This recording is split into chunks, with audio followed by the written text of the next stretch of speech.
College Football 25 Road to Glory. What would happen if we took the #1 high school quarterback prospect and put them at Army for their freshman year? In this episode, we're going to find out as Zaccheus Randle, the son of Zach Meadows and half-brother of Jordan Akira Meadows, decided to follow in his father's footsteps and go to Army as a run-first quarterback.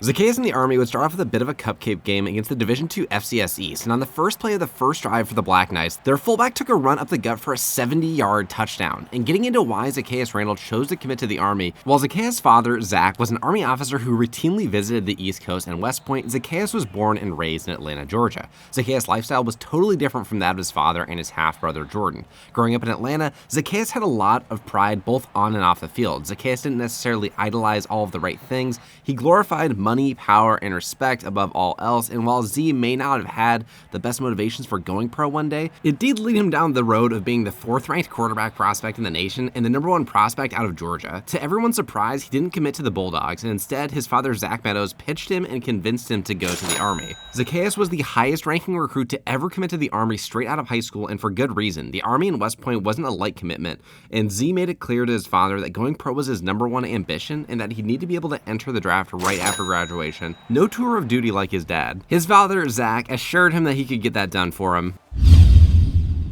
After getting their first win of the season, Zaccheus and the Army had a realistic test in their second game at Florida Atlantic. The Owls had dropped their first game, but at least they were a Division I school, and it was their first away game. Z and the offense got into a 3rd and 2 at the beginning of the game and used some misdirection to spring Tyrell Robinson for a 50-yard run that got the Knights down to the FAU red zone. Zaccheus later capped the drive off with a speed option keeper for a touchdown on 3rd and goal. On the following drive, the Knights elected to go for it on 4th down and goal, and on Zaccheus' 10th carry, he looked like he was running out of gas a little bit and just barely missed getting into the end zone for a second score. On the next 2 drives, Zaccheus and the offense had to settle for field goals, and FAU regained the lead. Probably the biggest nightmare for this offense is not controlling the game. If Zaccheus and the Knights are down late in the game, it can get really ugly unless Zaccheus can make something out of nothing. This all came down to composure, and Randle kept his composure throughout the 3rd quarter, trailing for the first time. He managed the game and eventually made a pitch to Tyrell on the left hash that allowed Robinson to take it in for a touchdown to regain the lead. FAU got another field goal with 2 minutes left, and the Knights and Z would need to put together the perfect setup plays to eventually get a game-winning field goal. You'd think,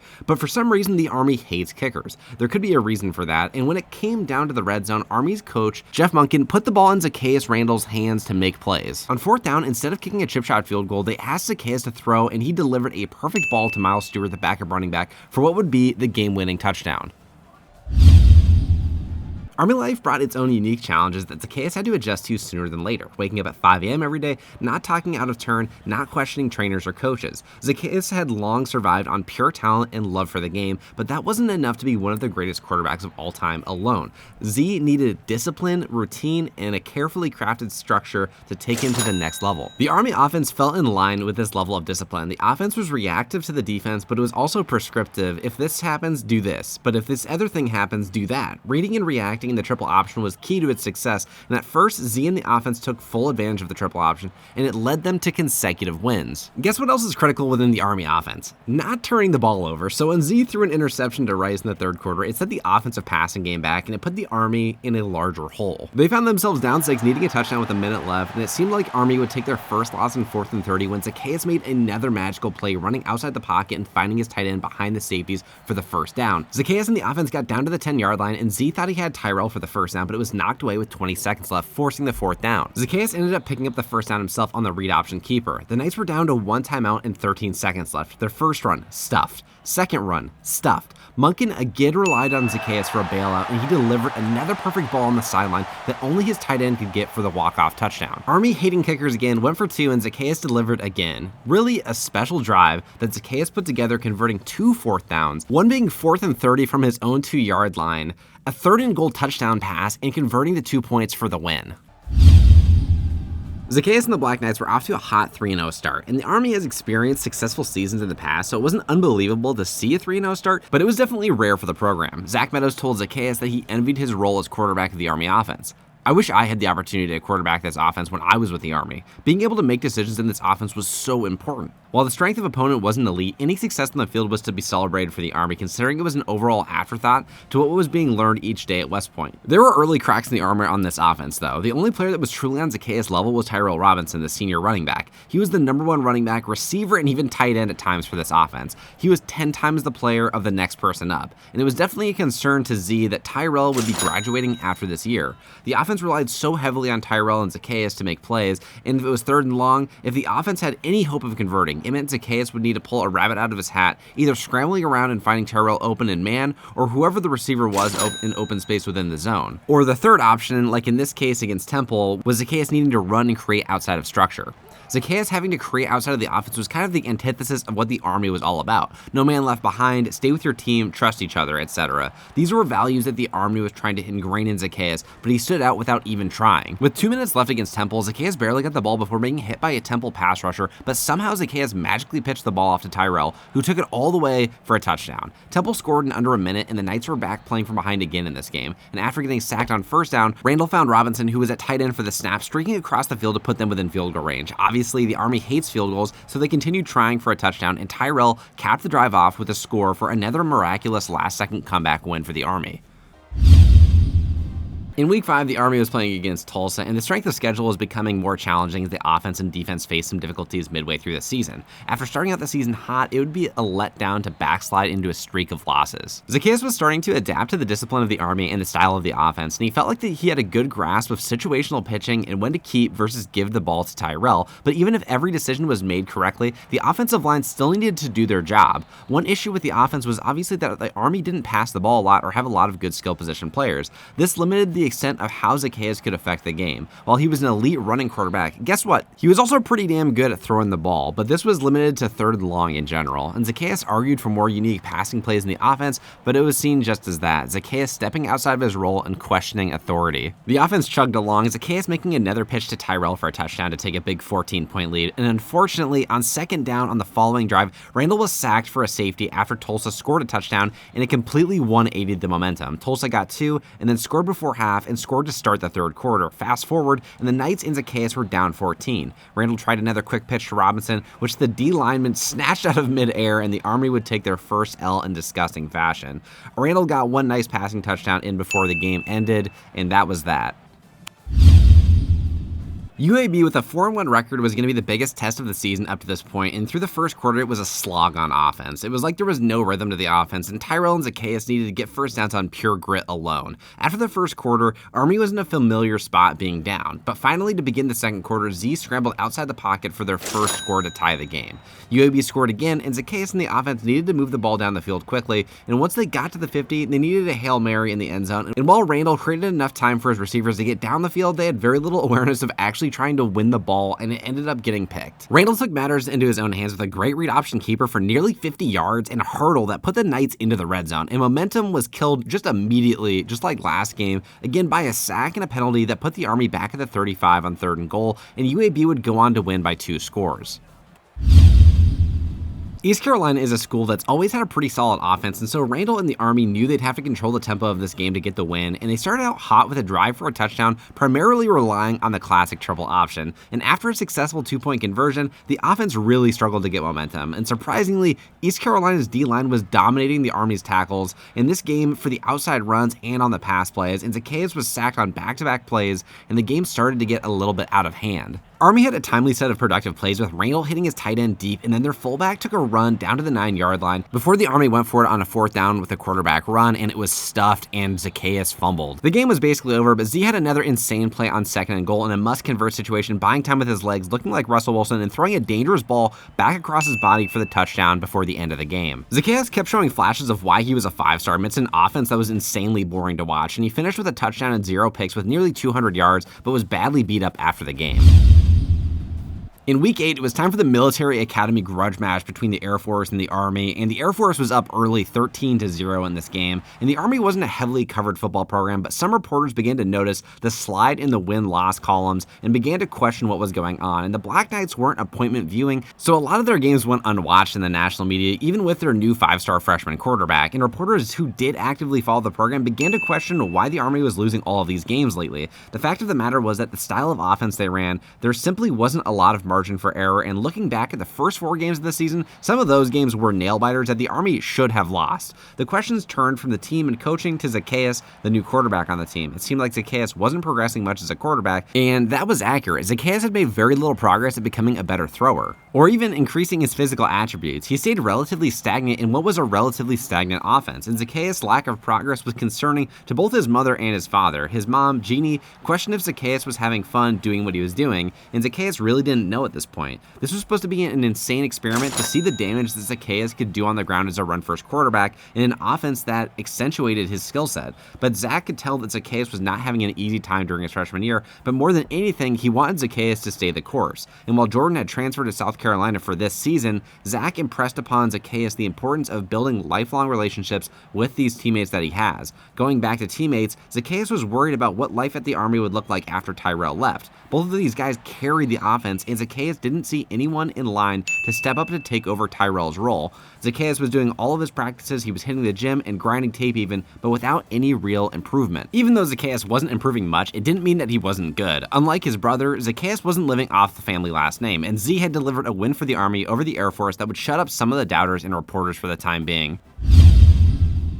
Zaccheus and the Army needed just one more win to secure a bowl game, and they felt confident in getting that done against North Texas. And after a hot start, Zaccheus threw a really bad pick in double coverage across the middle of the field, staring down his receiver the entire time. And Zaccheus had some insanely unshakable confidence, though, coming back with a nice deep ball across the middle, one of the few plays that seemed to work for this offense, just running all the receivers down the field 4 verticals, and Randle shoved his way into the end zone for an early lead, and after converting the 2, they led 11-6. The Army trusted Randle to deliver on 3rd and 4, and he shook off that early pick with a touchdown on the slant to give Army a 2-score lead, which they would end up needing as North Texas would score one more time, and the Knights finally clinched a bowl game.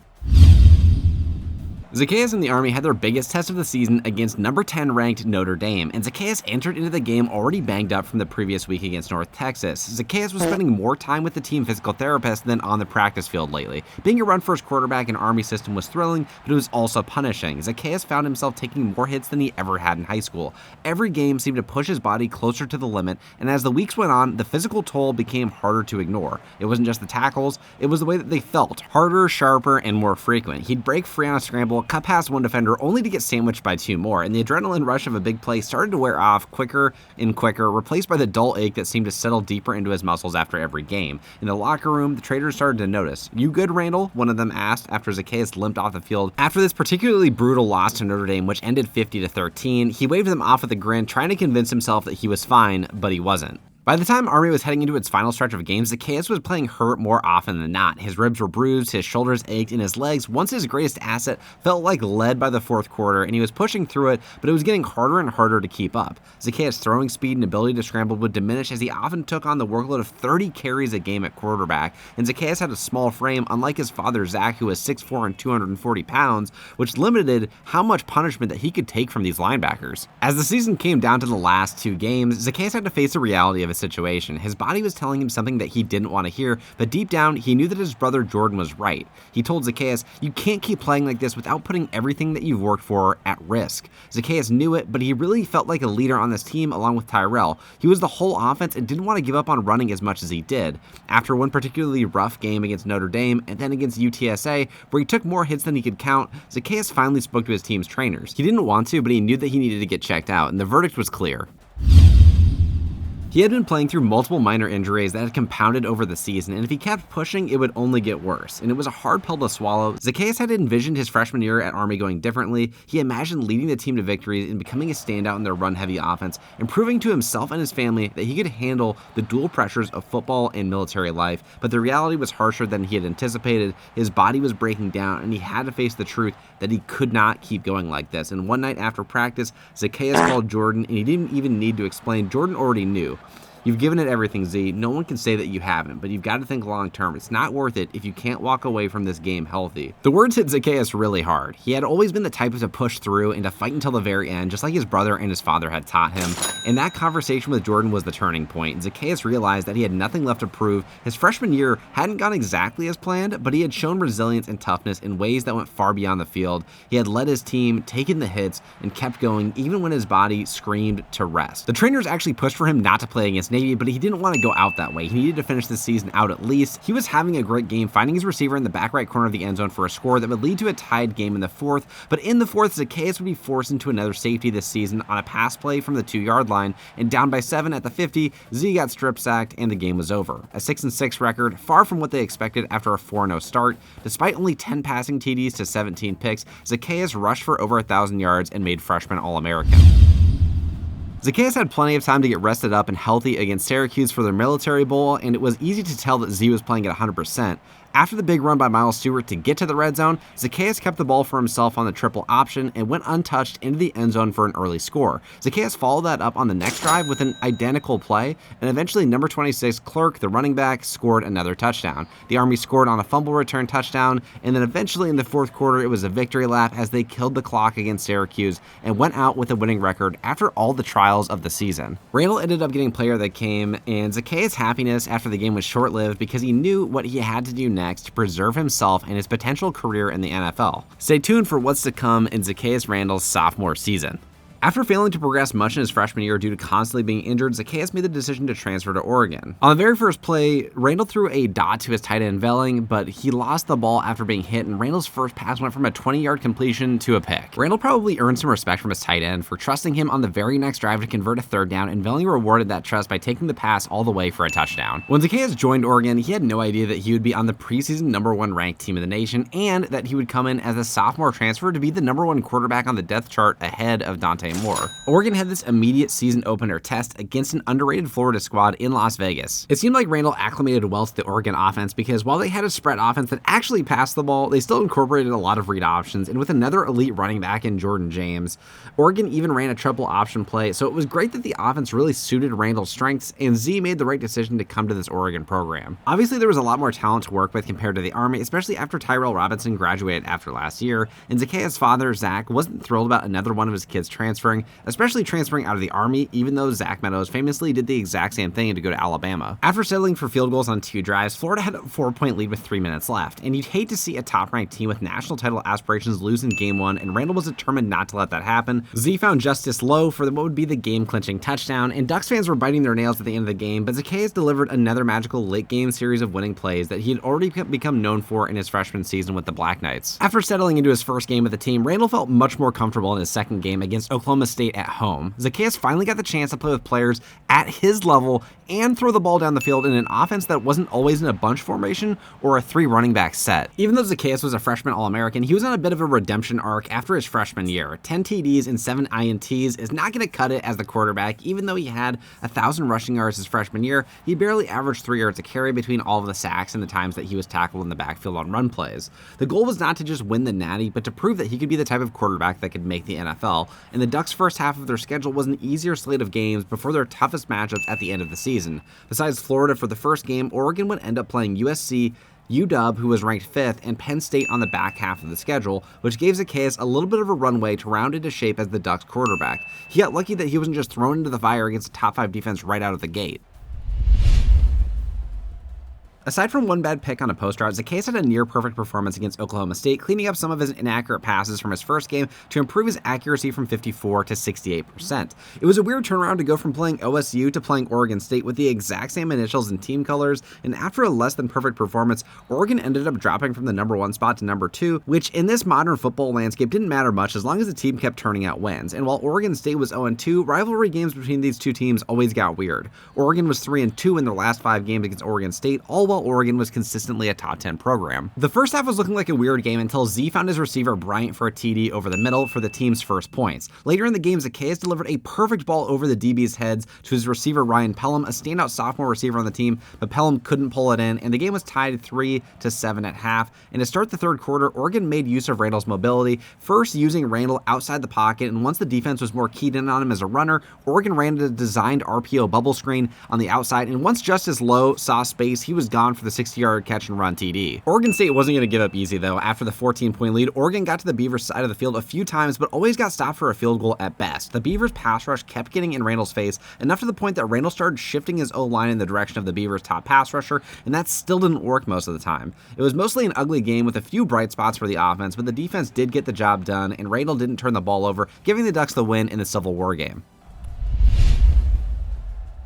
The offense got off to another slow start against an 0-3 Iowa squad, and the Hawkeyes were running a lot of man coverage, and Randle kept waiting for his receivers to get separation, but they were mostly getting blanketed, and Randle made up his mind in the second quarter to start scrambling against the man coverage looks, something that he probably should have done even earlier in the game. Once he did that, the offense started to open up, and Oregon got on the board on a read option keeper from Z. Randle was starting to trust his receivers to make plays for him, something that he learned not to do while with the Army, and threw a beautiful ball up to Jurian Dickey, and Randle again abused his speed to escape outside the contain in the pocket for a touchdown for a 2-score lead at the half. The passing attack struggled in this game, whether it was passes down the field or simple screens, so Oregon relied on Randle's legs and Jordan James to put an end to this game while maintaining the lead in the third quarter. James got the handoff on first down and gave the Ducks a 21-3 lead that Iowa had no chance of coming back from. And looking at the standings, there was a lot of competition at the top in the Big Ten between Oregon, Ohio State, Washington, and Michigan.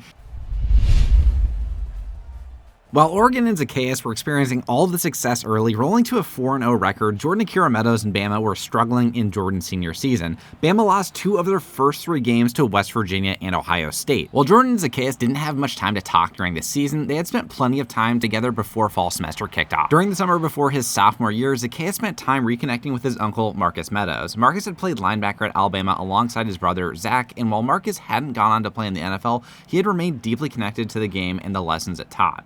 Before the season began, Zaccheus got a chance to visit Marcus and Jordan down in Alabama. The 3 sat on Uncle Marcus' porch.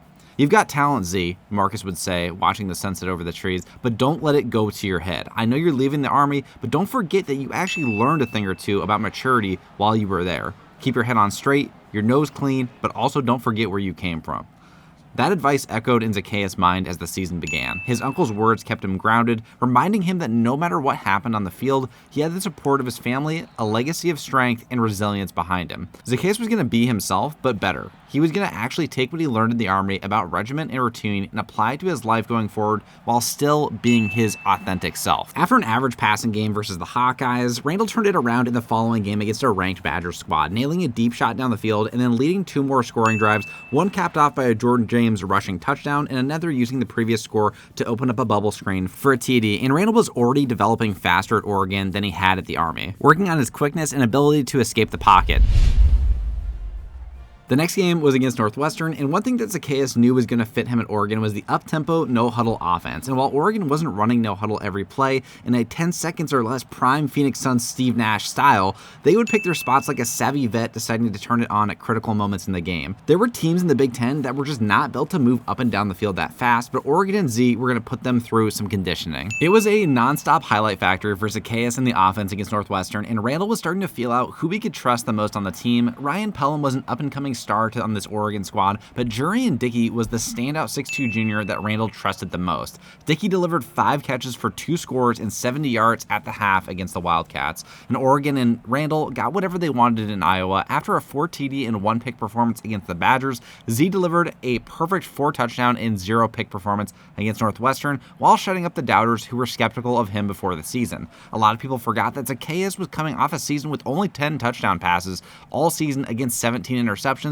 and up to this point, Randle was already at 17 passing touchdowns to only 5 picks.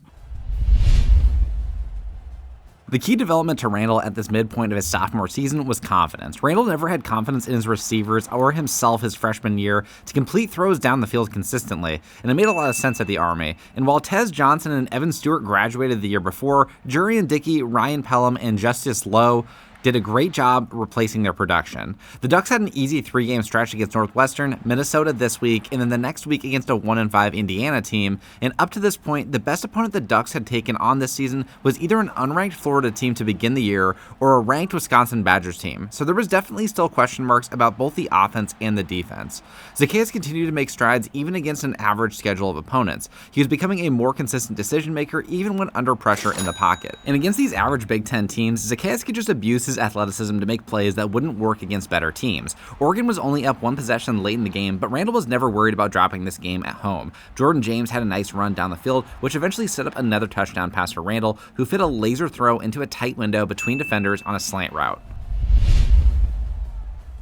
The whole family, including Zaccheus' mom and dad, showed up for their game against Indiana at home, and Randle had this game set up for them to come because he thought he'd be able to relax and get an easy W before hanging out with the family, but Indy wasn't making things easy. Oregon had a goose egg on the board in the second quarter, and Indiana was playing tough on D, while Randle had already been sacked and picked off, and Z was a little embarrassed to bring out the family, and he was just out there sucking on the field. Randle and the Ducks turned it around when Zaccheus found Dickey in man coverage on a post route, and Dickey took it all the way for the score to get some positive momentum for the Ducks offense. But that momentum was wiped away pretty quickly in the third quarter. Luckily, the game was still close after Randle fumbled the ball on a strip sack, because in the fourth quarter, the Ducks were down 3 with 2 minutes left, and Randle pulled it together on this drive and delivered a few clutch throws like he had showcased with the Army, eventually finding his number one target, Jurian Dickey, for the comeback touchdown and Dickey's second score of the game. The game became an unnecessary nail-biter, so instead of hanging out with the fam after the game, Randle got back into the gym and worked on his elusiveness. Even after an underwhelming game against a bad Indiana team, Oregon held on to the number one ranking in college football because of a few close losses underneath them, but now their rivals, the Washington Huskies, were ranked number 2 in the nation. Oregon and Randle went on to play USC the next week, and while USC had an average 6-4 record, they couldn't be slept on as they had plenty of talent on the roster to make this a game, especially with the near loss to Indiana in the previous week. Randle was hoping his time spent in the gym would pay off this game, and without the distraction of having his family in town, aside from his father Zach, he expected the offense to put up big numbers again. The game plan going into the game was to abuse Oregon's speed advantage as much as possible, whether left to right across the field running the ball or vertically down the field abusing mismatches. And not only did Jordan James have a good game, but Randle was using his elusiveness inside the pocket to get outside and extend plays. And there was a lot of doubt that Oregon would put up a dominant offensive performance after struggling in the previous week against Indiana, but it's fair to say that Zaccheus, Jordan James, and Jurian Dickey showed up and shut the critics up in this game against USC. Oregon had a dominant win over this USC squad and now had to prepare for one more game against Rutgers before beginning prep to play number 2 Washington. Oregon got caught with their pants down early, down 10 to a 4-5 Rutgers team, and to end the first quarter, the Scarlet Knights defense picked off Z to add insult to injury, and this was almost identical to the beginning of the Indiana game, and it seemed like the Ducks were starting to be known for playing to their competition. Luckily for them, if they could survive this game against Rutgers, they wouldn't have to worry about playing any trap games for the rest of the season, with Washington and Penn State left in their schedule. Randle threw another uncharacteristic pick with the receiver open over the middle of the field, just massively overthrowing the receiver and throwing the ball right at the safety. Rutgers still didn't make Oregon pay for that mistake, and the Ducks came right back down the field for an easy score to take a surprising 14-10 lead at the half. The Zaccheus and the offense again turned it on in the second half after beginning to take Rutgers seriously and quickly blew the Scarlet Knights defense out of the water with their prolific spread offense. The Ducks won in a blowout, but Randle was still upset with his own play in the game, working on his accuracy in preparation for playing against the number 2 team next week.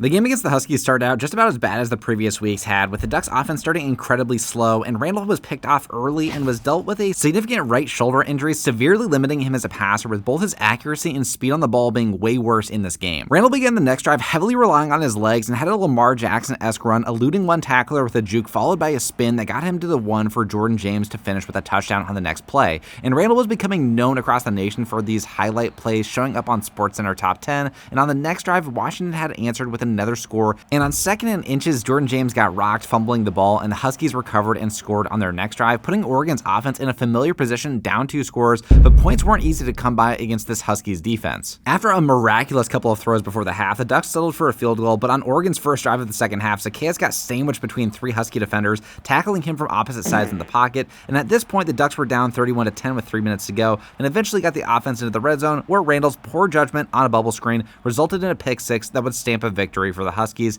38-10. In a shocking turn of events, Randle was academically suspended with a sub 2.0 GPA against a top 10 ranked Penn State squad, meaning Dante Moore would have to step up for the game, and by some miracle, the Ducks pulled out the win, leading to questions about whether Randle or Moore should start in the Big Ten championship game against the Huskies. Zaccheus wanted to prove not only that he deserved the start in the Big Ten championship game against the Huskies, but that their loss in the regular season was a fluke due to his shoulder injury and a few out-of-character fumbles from Jordan James. The Ducks started the game with a very balanced attack, using James to run the ball, and then attacking the middle of the field in the passing game, and then finally using the triple option as a callback to Z's days with the Army to punch in their first score. And Randle knew that he needed to be borderline perfect to make up for his poor performance in their first matchup, but also for his absence in the Penn State game. In the Big Ten championship game broadcast, it was first reported that Z was actually academically suspended. Prior to that game, Randle wanted his friends and family to think that his absence was because of his shoulder injury in the previous week. Z didn't want the added pressure of his father, Zach, breathing down his neck about grades when he's trying to focus on winning this title. After the 20-play script at the beginning of the game ended, Zaccheus relied more on his legs to escape the pocket and get down the field with the potential to take a 28-10 lead into the half. After a few runs, the defense keyed into Randle running the ball and kept a spy over the middle of the field, allowing Randle to work to get the ball to Ryan Pelham for the score. And in the second half, the Huskies started off with a touchdown drive, which was immediately answered by Zaccheus and the offense getting the ball down to the 3 on the scramble, and then Jordan James to cap it off. A defense that was almost impossible to pass against a few weeks ago started showing so many holes in the defense that Oregon could abuse. Randle was scoring at will, and the offensive line was the real MVP of this game, keeping Zaccheus relatively clean all game and keeping him healthy en route to his 6-touchdown statement performance that guaranteed a playoff berth. Randle capped the drive off with a touchdown to get that 6th score and ended up finishing the game and the Big Ten championship as the MVP with 5 touchdown passes to 0 picks and 1 rushing TD, with a nearly flawless performance. And ultimately, Haynes King won the Heisman, but Randle got what he wanted most, an opportunity to showcase his skills in a playoff game against Ohio State. Before getting into the game, doing a look back on Zaccheus Randle's season with 32 touchdown passes to 12 picks, having solid game-by-game performances, capping it off with that Big Ten championship game, and then showing you the playoff bracket as Zaccheus Randle and the Oregon Ducks go into their playoff game in the Rose Bowl against Ohio State. There were a lot of star players on this Ohio State defense that made it difficult for Oregon early. They got a lot of pressure on Zaccheus in the pocket, but Oregon countered by running the ball effectively with Jordan James, having Randle scramble, and running some screen passes for quick completions. This made it difficult for Z to get the ball to Jurian Dickey, his number 1 option. In the second quarter, after a run stuff and a sack, the Ducks were looking at a 3rd and 20 when Dan Lanning called a jet sweep at the goal line that resulted in a safety, giving Ohio State the ball and 2 points with good field position. Near the end of the first half, Randle finally linked up with Dickey for a 60-yard bomb in the slot against man coverage. Jack Villing finished off the drive with a quick 5-yard out, and Randle hit him in stride, making the halftime score a bit more manageable at 16-7. In the second half, the Ducks O-line was starting to figure out how to block these Buckeyes pass rushers, giving Randle enough time to find his weapons down the field, and he found Jack Villing, his tight end, for another big play. Randle and the offense marched down the red zone and played with a lot of urgency, and Randle ended up barreling into the end zone behind a blocker to put them within a field goal. But Zaccheus had a colossal mistake, throwing a bubble screen into man coverage that got picked by the DB and returned for a pick 6 when Oregon had a chance to take the lead midway through the third quarter. Just an absolute backbreaker. Zach, Jordan, Marcus, and Jeannie, who were all in attendance in Pasadena, were shocked. The following drive, Jordan James caught a ball underneath and fumbled it, resulting in back-to-back turnovers, and Zaccheus and the Ducks got lucky that Ohio State didn't produce any points from the fumble, and the Ducks had the ball to start the fourth quarter. Zaccheus ran outside the pocket and dusted every defender to the end zone. Z did the Heisman pose after the score, but he ended up getting egg on his face when down by 2 with the game on the line and a minute remaining. He hit his backup tight end Farouk, who dropped the ball through contact and was picked off by a second defender, sealing the loss for the Ducks in the Rose Bowl. Randle finished with an unremarkable 1 touchdown to 2 interceptions in the game. Even with 2 rushing touchdowns, Randle knew that he needed to be better if he wanted a legitimate shot at the national title. He flew straight to Alabama for the offseason. There was a reason why Zaccheus went straight to Alabama in the offseason after Oregon lost their Rose Bowl college football playoff matchup to Ohio State. Not only did Alabama have some of the best local football players in the nation, but Zaccheus' uncle Marcus and his brother Jordan were both there to help Randle train. The question was, can Zaccheus redeem himself and the Ducks program after an early exit in the college football playoffs? Oregon was ranked 4th to start the season, and their first game would be against number 2 Ohio State, who had made it to the national championship last year, but ended up losing. Not only did Randle lose to this team, but so did Jordan at the beginning of the season last year. Ohio State started the game getting some pressure on Randle, just like in their previous matchup, but Randle read his progressions well and was determined determined to perform better in this matchup after reviewing tape of their playoff game. But with the loss of 3 of their top weapons, Jordan James, Jack Velling, and Ryan Pelham, who ended up transferring, receivers struggled early in this game to hold on to catches through contact. Randle ended up calling his own number for the first touchdown of the game for the Ducks right before the end of the half, and Randle, clearly not learning his lesson from last year, struck the Heisman pose again after the score. Randle again played well in the face of pressure in the third quarter, but the pressure was endless. Zaccheus barely had any time to throw the ball down the field, whereas in the playoff game, he started getting time to throw the ball, at least in the second half, but after one field goal, the Ducks were down by 8 with a minute and a half remaining when Randle finally broke his mental focus and then threw a pick into double coverage on a slant, unceremoniously ending the game, and Oregon would not get their revenge over the Buckeyes in this season. Hopes were high for a bounce-back game against an unranked Boise State squad, and Oregon was still ranked in the top 10 after their first loss, and Zaccheus came back with more of the same play from last year that got him into the Heisman conversation. He was operating this Oregon offense like a well-oiled machine, and while he admittedly wasn't running a lot of hot routes and making Peyton Manning-like pre-snap reads, he was doing a damn good job of making the right decisions on the field that were given to him. The Ducks started out hot in Autzen, matching the crowd's crazy energy. Randle found Dickey for an 80-yard touchdown after a breakdown in coverage by the Broncos. With Randle already showcasing his ability to destroy the Broncos D by passing, he got outside the tackles on the sideline and ran it for a 40-yard gain with a minute and a half left, later baiting a Broncos linebacker into an unnecessary roughness penalty on the sideline, setting up yet another scramble up the middle, running over some DBs, and getting into the end zone to take a 24-10 lead at the half. Going into the fourth quarter, Randle had 3 TDs and 0 turnovers, but the offense struggled in the second half, getting just 1 field goal. The Ducks were down 5, and fans in Autzen were silent until Randle hit his star receiver Dickey on a curl for the touchdown, and the Oregon faithful were feeling good after Zaccheus hit his new wideout Casper for the 2-point conversion with 20 seconds left, securing a 3-point lead, but it wouldn't be enough as the Broncos had a miraculous comeback, scoring a touchdown that shocked the fans in Autzen and college football fans around the world. The Ducks, now with 2 losses to start the year, were barely in the top 25 and had their Week 3 matchup against their rivals, Oregon State, in Beaverton. The only upside was that Z and the team just had a short drive to get to the game this week, but spirits were way down. Z did what he could to motivate his teammates and lead by example. Randle was playing very well to begin the season, and there were no questions about his play. Rather, there was a lot of criticism being sent towards the offensive line and wide receivers, but mostly the coaching staff. The first game was a forgivable loss to Ohio State, but people could not understand how an offense like Oregon's could get held to 10 points in the second half against Boise State. The goal against the Beavers was to have a consistent offensive performance throughout the game, anchored by the running game, but Raleek Brown, the starting running back who transferred from Arizona State, was struggling to even average 4 yards a carry. Zaccheus secured a 28-9 lead at the half with a pinpoint 5-yard pass to Kenyon Sadiq, but they missed the PAT. Oregon State came back after the Ducks failed to score the entire second half, but with 2 minutes left, Z had the ball with a chance to run out the clock. Randle just barely missed his receiver on third down, giving the ball back to the Beavers, and Oregon State scored a touchdown and a 2-point conversion, leaving Zaccheus only 25 seconds left to make magic happen, and he delivered. While his pass down the middle of the field was knocked away, he escaped on the next play for a 20-yard run, called a timeout to set up the field goal, and the kicker,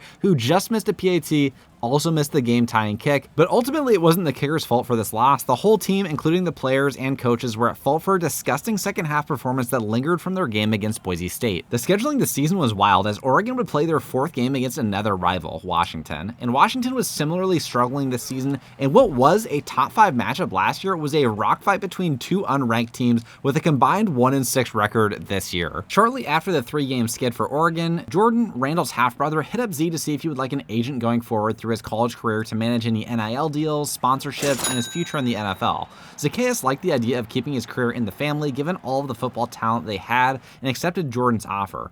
Jordan began working as a sports agent only a few months after being told in the NFL Combine that he had a heart disease, which essentially ended his NFL career before it ever began. Not only was Jordan going to represent Zaccheus, but he also began representing their uncle Marcus Meadows too. Marcus, who played college ball at Alabama as a linebacker, decided to try his hand at coaching, and neither Z or Jordan doubted his ability to coach. He was the one who got all of their 7-on-7 games together during the offseason in the previous year. The question would be, where would he end up coaching? Getting back to the rivalry game, after an ugly pick 6 in the first half, Zaccheus shook it off with an early touchdown drive in the third quarter to tie the game before going on a rampage in the second half. Got the ball back after a 3-and-out from the Huskies offense, scored another touchdown on a scamper into the end zone to score 3 TDs on 3 straight drives, and then continued targeting his receivers down the field, running up the score, trying to get some confidence back in this offense. They weren't great in the first half, but they they finally got the monkey off their back in the second half of games by destroying this Huskies defense. After one last score to Raleek Brown with 20 seconds left, Oregon ended the game at home with a 45-17 victory over Washington, got their first win of the season, and Zaccheus stuffed the stat sheet with 4 touchdown passes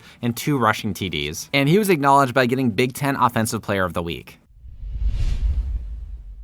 The Ducks needed to make up ground fast if they wanted any chance of making a good bowl game this year, and that all depended on how they play against Illinois after their win over the Huskies. Raleek Brown had a big catch and run to set up the Ducks on the Illinois side of the field, and then Dickey lined up at the tight end spot, and as long as he wasn't getting doubled, Z was making the throw all the way, and they got into the red zone, which was capped off by Randle scrambling outside, pulling the linebackers down, and making the read to Raleek Brown for the first score of the game. Oregon was getting back to more of their up-tempo, no-huddle offense and found themselves in the end zone in the second quarter again with a touchdown to Dickey. The Ducks ran a 1-minute drill before the end of the half, and Zaccheus found his tight end Sadiq for a big gain to get them to midfield, where Randle again found Dickey open on a rub route and man coverage for the breakaway TD before the half. In the second half, Z continued to bomb it down the field, and this may be one of the highest air yard games in Randle's career, and by that I mean there was hardly any big runs after the catch, apart from Raleek's first catch in the first quarter. Almost everything was deep shots down the field. On first and goal, Randle had an almost identical play from earlier in his career, in which he bought time running to his left, then back to his right before throwing the ball to his tight end Sadiq, who just escaped double coverage for the score. That was the backbreaker for Illinois, and Oregon would go on to win 35-13. After 2 straight wins, Oregon had a difficult test in Week 6 against a 4-1 Michigan State team. The offense hummed along like it always did, and it felt like they were finally starting to get into a rhythm, and Zaccheus actually trusted his weapons again. Before the game, Zaccheus' mom had called him, and when he picked up, he was surprised to hear his uncle's voice over the phone. "What's up, nephew?" Marcus said. It turned out that Jordan had finally gotten Marcus placed at a college as a linebackers coach. Marcus Meadows would be the new linebackers coach starting next week at Georgia Southern. Randle was super excited for his uncle. "I gotta tell you about some of the best food spots in Atlanta, Marcus." Zaccheus wasn't aware that the Georgia Southern Eagles were even D1, and Z was from Georgia. Marcus had one more message for Z. "Look, man, I know y'all started out with 3 losses, but don't think I haven't seen how you've been playing. Keep doing what you're doing, apply yourself in this offense, and the trust that the wins will come. Oh, and also, we'll have to do Thanksgiving at your mom's place."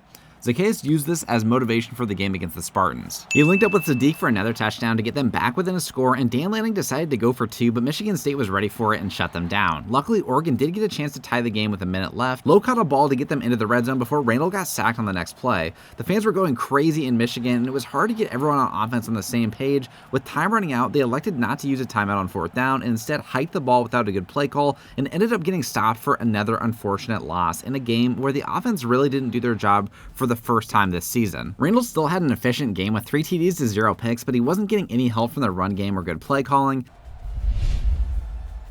But he continued to develop as an accurate passer and joined the top 1% of quarterbacks in college football in terms of talent. Zaccheus opened up the second quarter against the Wolverines with a shot down the middle of the field to Lowe between the safeties, and he took it for the first score of the game, again showcasing Randle's vision that he had continued to develop since his ugly season with the Army in his freshman year. The Wolverines were ranked as a 3-3 team, which made Zaccheus wonder what could have been if they won just 1 or 2 more games so far this season to avoid a 2-4 record. Would they still have had a chance to make it to the playoffs then? Probably not, but in a talented conference like the Big Ten, anything can happen, truly. After a few impressive touchdowns, Oregon had tied the game and got the ball back, and Michigan was on their heels. Randle was so hot in this game that he was completing passes he had no business of making while getting hit. On 3rd and 7, Oregon exposed the Wolverines' play recognition with a screen pass to Brown, who followed his blockers before being tackled around the 5, and with 6 seconds left before the end of the quarter, Michigan expected the Ducks to just go to the 4th quarter, but Randle snapped the ball, the defense collapsed on the play action, and Z ran outside untouched for the leading score going into the 4th, celebrating on his way into the end zone. And while Randle had been bit a couple times by celebrating prematurely, like with this fumble on the pitch, he was just having fun playing the game and being himself as a competitor. It was part of what made him who he was and how he grew up in Atlanta, and it's what made him stick out like a sore thumb with the Army, but Oregon embraced being different. Sure, it frustrated old heads and fans who watched this team week in and week out, but ultimately Z's play and leadership spoke volumes compared to these antics that were on the field. But that's not what everyone would be talking about on social media, as Michigan took a 3-point lead and never looked back, shutting down the Ducks offense to end the 4th quarter and send Oregon to a 2-5 record. What are you playing for when your team is already 2-5, you ask? Obviously, the original goal of the season was redemption from the playoff loss to Ohio State, But like so many teams following a heartbreaking loss in a pivotal game, the organization collapsed following the season under the weight of expectations. Z's play was good enough to make the playoffs again, but with players leaving to the draft and transferring to other teams, it hurt the Ducks' chances to begin the year, and the first loss to Ohio State this season sent them on a cascading dive from being a top 10 team to being totally irrelevant in the Big Ten. So what do you look forward to when you're 2-5? The Ducks still have a chance to make a bowl game, but they can only afford one more loss. On top of that, players like Z are still in the hunt as Heisman candidates, albeit it's very unlikely he could win with a bad team record. And lastly, plenty of these players are still eyeing making the NFL draft soon, so there's no reward for giving up or being sloppy to finish out this season to preserve health or people's ego, so the only option really is to move forward. That's exactly what Zach Meadows, Randle's dad, told him after their loss to Michigan. The words of encouragement coming in from all of Zaccheus family members really reminded him what the mission was amidst a nearly lost season, and Randle finally had a really bad game against Oklahoma State, but the team came together for the win anyways. While Jordan, Zach, and Asa spent Thanksgiving in California, Zaccheus, Marcus, and Jeannie spent Thanksgiving over in Atlanta. This Thanksgiving was a little different at the Randle household. Marcus was making his homemade wings and dishing about all of the progress Georgia Southern has made on defense this season in the short time that he'd been there. Randle admitted that he and Jordan had been talking about the possibility of entering the NFL draft after his junior year, but after 2 games of a kind of bad performances from Zaccheus, he was a bit worried about where he'd get drafted. The day after Thanksgiving, Marcus asked if Zaccheus wanted to come play football with some of the local kids in Atlanta, just throwing a few footballs, staying ready for the rest of the season, and Z showed up and practiced with them. Getting back to the game against Northwestern, Oregon had a chance to get to a 4-5 record after taking a lead before the half, and Raleek Brown did the Heisman pose in solidarity with Zaccheus, and in the third quarter, Z found Sadiq on the crossing route for a touchdown to give the Ducks a larger lead. The offense kind of disappeared after that score, with Oregon getting a defensive touchdown, and then Randle started the fourth quarter with a strip fumble that got returned for a TD, but it wouldn't be enough for the Wildcats, and the Ducks would pull out the narrow victory. Randle had flashbacks to the previous game to start against USC as he had another fumble on a designed halfback screen that resulted in a scoop and score for the Trojans. The Ducks put themselves in a difficult position down 10 and then getting a 3-and-out after failing to convert on 3rd and 7, and on the following drive, Zaccheus hit Casper in the hands for a 50-yard pass, but Casper lost focus on catching the ball and had a gut-wrenching drop which killed the drive. Fast forward, and the Ducks found themselves down 27-3 in the third quarter. Zaccheus did breathe some life back into this team in the third quarter with a deep touchdown pass to his guy Jurian Dickey. Dickey would be entering the draft after this season since he was a senior, and the same questions that Zaccheus had with the Army emerged with the Ducks. Dickey was the entire offense besides Z, just like Tyrell Robinson was at the Army, and there was nobody in line to replace him now that Ryan Pelham left. Sure, the Ducks had a pretty good shot of getting some transfer players in compared to the Army, but Randle felt uneasy about relying on that for a bounce-back year in his senior season. After getting the game back to a manageable score, Zaccheus ended up throwing a bad pick, and that would be the game. After the USC game, Jordan called Zaccheus and strongly indicated to him that he'd like him to stay another year in college before going to the NFL. Z, you started the year as a top pick in the first round, but these last couple of games hurt you. You could be looking at the 3rd or 4th round if you came out this year, even as a younger player with all the talent that you have. Randle didn't want to believe it, but he knew that his brother was right. Instead of entering the NFL draft this year like he had planned at the beginning of the season, he decided he'd be staying in college one more year. Zaccheus messaged Jordan later in the week indicating that he'd like to move on from Oregon, and Jordan messaged back, "It's ultimately your call, but Oregon gives you the best spotlight and the best opportunity to win a national championship, the Heisman, and get drafted in the first." Zaccheus responded back, "Don't worry, I'm following your advice about the draft, but I'm betting on myself next year and our family." Randle continued with some turnover struggles in his game against Nebraska, something that wasn't an issue earlier in the season. Podcasters and pundits speculated whether it was due to the O-line allowing pressure, receivers failing to get open, the failing run game, or Randle not being quite as good as expected, and honestly, it was probably a combination of all four. Don't get me wrong, Zaccheus was an elite player, but he definitely fell off in terms of performance the second half of the season against weaker opponents. The Ducks let Nebraska come back in this game, but Randle displayed some of that magic that he was known for with his late game heroics in the fourth, finding Casper for the touchdown to take the lead, and then after Nebraska tied the game, wisely taking his time, allowing his receivers to get open with 13 seconds left, and finding Lowe for the big completion to set the Ducks up for a game-winning field goal. That last win gave the Ducks the hope of still making a bowl game, and all they would need to do is win their last game against UCLA. The Ducks were down 14 with 30 seconds left in the half, and Randle put together a scoring drive, finding Dickey on the 15-yard out. With 14 seconds left in the red zone, Randle saw his tight end Sadiq about to get open, but Randle was hit on the throw and the ball got picked off in the end zone. Definitely a mood killer for the fans at Autzen, ready to see the Ducks pull off a late-season comeback from a 2-5 record to make a bowl game. Randle was hurt on the play, but continued to stay in the game. Midway through the third quarter, the Ducks finally got into the end zone to make it a one-score game, and drive after drive afterwards, the Ducks failed to get a score, but in the fourth quarter, when it mattered most, Randle showed up, and while under pressure on 3rd and 9, he delivered a pass that only Dickey could get, and he pulled it in the end zone. With the game on the line and 2 minutes to go, the Ducks ran a read option, and Randle got hit right after the read and fumbled the ball, giving UCLA the ball at the Ducks' 5-yard line. Somehow the defense got a score along with UCLA's offense, pulling the game into OT, where the Bruins scored first and got a 2-point conversion, and in front of all the Ducks fans in Eugene, Randle and the offense failed to even pick up one first down in OT, sinking the Ducks' chances of making any bowl game. And with the Bruins celebrating like they just won the old Pac-12 championship game for some reason, and they weren't making a bowl game either. After the last game of the season, Randle's stats for the season were 34 passing touchdowns to 15 picks, 7 rushing TDs to 6 fumbles, and you can see that Raleek Brown really struggled this season to run the ball. Gunnar Stockton won Heisman, and Randle did not make any conference teams or win any awards. And Randle texted Uncle Marcus right after the game, "You need a quarterback?" Can Zaccheus Randle recapture the hype that he came into college football with and increase his chances of getting drafted in the first round?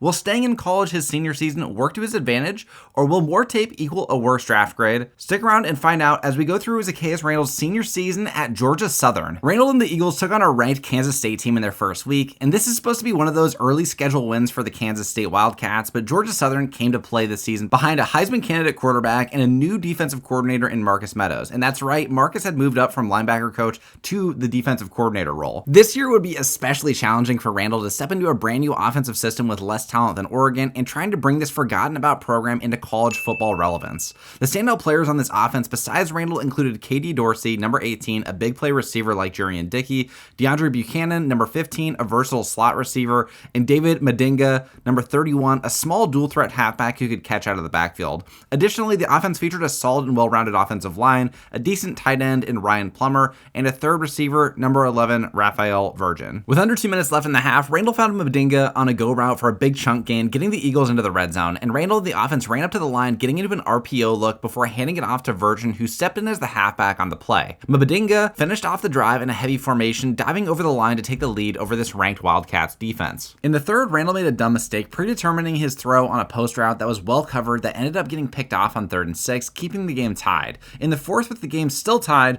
Randle busted out some jukes on a scramble before getting absolutely crushed on a hit from a K-State linebacker, forcing a 4th down. The Eagles had one last opportunity to seal the game with 2 minutes left, and it came down to Randle to lead the offense to a score and run out the clock. The Eagles boldly went for it on 4th down on their own side of the field, trusting Randle to extend the drive with his creativity if the play broke down, and Randle identified a gap in the D-line and scrambled for the first down to the Wildcats side of the field. Zaccheus and the offense needed to convert on 3rd down again. Randle shifted his running back over, but they got stopped, forcing their kicker to decide the game. Their kicker hit the game-winning field goal, giving Georgia Southern their first win over a ranked opponent since 2022 against Nebraska. Randle signed a deal with a VR sports company that led to an increase in his short and medium throw accuracy before week 2. Going into week 2, surprisingly, despite a 1-1 record, the Houston Cougars were ranked 20th, requiring Randle and Georgia Southern to play on the road against another ranked opponent, going through an absolute gauntlet of teams outside of their Sun Belt conference. Randle was running circles around the D-line, literally, and then later Randle found his tight end Plummer coming across the middle on a post route for the contested grab for the score to take an early lead. Near the 2-minute mark in the second quarter, Randle and Georgia Southern were still up 7-0, and Randle continued to use his athleticism to his advantage and create outside of structure, eventually getting to the 20-yard line. The Cougars were ready for Randle to run outside the pocket on the following plays, but Z was also ready to throw a short curl to Virgin, who caught the ball in traffic too. I don't know, what's a worse name for a commentator, Grady Dick or Raphael Virgin? They're both pretty up there. We saw the stats at the half, and the Eagles defense, led by Marcus Meadows, was playing their best game ever, holding Houston to a ridiculous 15 yards at the half. It wasn't going to get any easier for the Cougars because Zaccheus started with the ball in the second half and was ready to put the game on ice, delivering a home run shot to DeAndre Buchanan for the score. Buchanan beat his matchup, but Randle threw perhaps his best ball of his career, throwing it 40 yards in the perfect spot where only his receiver could get it. A lot of the maturity and poise as an older player comes down to picking your spots, and Randle was doing that in the second half of this game. After taking the 21-0 lead, he was happy to slowly move the ball down the field, burn clock, and limit the potential for turnovers. receivers. This contrasted with Randle's style as a younger player, but now Randle didn't really care about the flash anymore. He just wanted to win. And more than wanting to win, he hated the thought of losing another game in his college career. At the end of the third quarter, Randle did have one more flashy play, running up to the 1 yard line before throwing it sideways for a touchdown to take an even larger lead. And ultimately, Georgia Southern won the game 28-0 behind Randle's impressive performance with an 80% completion percentage and 4 touchdown passes. And while it wasn't enough for National Offensive Player of the Week, he did get Sun Belt Offensive Player of the Week. We weren't sure if Randle was ever going to develop as a quarterback to the point of leading an offense by calling audibles, changing routes, or identifying defenses pre-snap at a high level, but after a lot of work at Oregon and at Georgia Southern, Randle had reached that level of comfort within the offense. Zaccheus was making high-level decisions to slow the offense down or run no huddle and manipulating defenses by identifying coverages before the snap. This was a huge advantage for Georgia Southern that lacked all of the same talent that you'd see on an SEC roster. Yes, there were some great players on this team, but the key with an elite quarterback is whether you can accentuate your teammates' skill sets and set them up in the best position possible, and that's exactly what Randle was doing with this team. Near the end of the third quarter, Georgia Southern was down by 3 against a weaker Eastern Michigan squad, and just like I had mentioned earlier with great players, they picked their spots, and Randle stepped up into the pocket and ran down the field, getting into the red zone. On 2nd and goal, Randle ran outside the pocket, used his receivers as blockers, and dived into the end zone. Up by 4 with the ball at the 11-yard line. Again, Marcus Meadows' defense created a huge turnover, and Z made Eastern Michigan pay, hitting DeAndre Buchanan on the corner route to take a 2-score lead. They reviewed this play a couple times, checking Buchanan's feet whether they were in bounds, but ultimately they ruled that he made the catch, and the defense was just getting stop after stop in the fourth quarter, with Randle and the offense getting the ball again. This game was tied 14-14 at half for the context, and Zaccheus was actually down in the third quarter before the Eagles' offense scored 27 points unanswered in the fourth quarter. All these games had been good tests and benchmarks for Z and the team because in week 4, they would have to take on their biggest matchup of the season at 3-0, still unranked. This Georgia Southern team was going to need to put college football on notice by getting a win against a top team like Georgia if they wanted to make the college football playoffs. Before the game, Jordan and Zach Meadows talked with Zaccheus about his prep for the game. Jordan asked, "Are you feeling 100%, Z?" And Z just nodded while looking at his new pair of ZR 0.1 shoes. Zach told them both how proud he was of them for really applying themselves to their craft. And Jordan was working with all sorts of aspiring pro athletes, and Zaccheus was on the cusp of being drafted into the NFL if everything went right this season. Zach told Z right before the game, "Hey, they're only ranked 8th because they haven't played you yet. This team never gave you a shot to play for them when you were a local kid here in Atlanta. Go make them regret that, son." Zaccheus and the offense were going blow for blow with Georgia. Their running back, Mudabinga, was having a good game running the ball, but it was really Buchanan and Dorsey, the 2-star wide receivers, that were making massive plays for this offense. Randle needed to be a lot more calculated, too, about making throws against this defense. Protecting the ball was priority number 1 against a team like this, where turnovers could snowball into a blowout. After failing to get the 2-point conversion, Randle and the offense were lucky enough to get the ball back with 2 minutes left, down by 1. Mudabinga ran a beautiful corner route out of the backfield to create separation and get a big chunk play for some momentum. And then next, Randle stepped up in the pocket confidently and purposely underthrew the ball to his receiver Virgin because the DB was playing deep on him, setting up for another first down. With a minute and a half remaining, it was all up to the Georgia Southern offense to run clock and set up for a game-winning field goal. But instead, after making Georgia burn all of their timeouts, Georgia Southern actually ran a pass play, and Randle ad-libbed, running up the center of the pocket in for the touchdown. And while they didn't get the 2-point conversion on the following play, they did end up winning the game as Georgia wasn't able to score with 30 seconds remaining, and this put Georgia Southern on the map, and this was probably their biggest football upset win in the program's history. Even though everyone was talking about this crazy win, the Eagles and Randle were somehow still not even in the top 25. In week 5, Zaccheus played against UL Monroe and started the game off with a perfect pass on a post route for the touchdown. Randle found Dorsey, and he took it the rest of the way, beating the safety to the end zone. Dorsey was kind of a big play receiver who was a little bit taller and better at catching jump balls, while Buchanan was a better route runner and he was a faster receiver overall.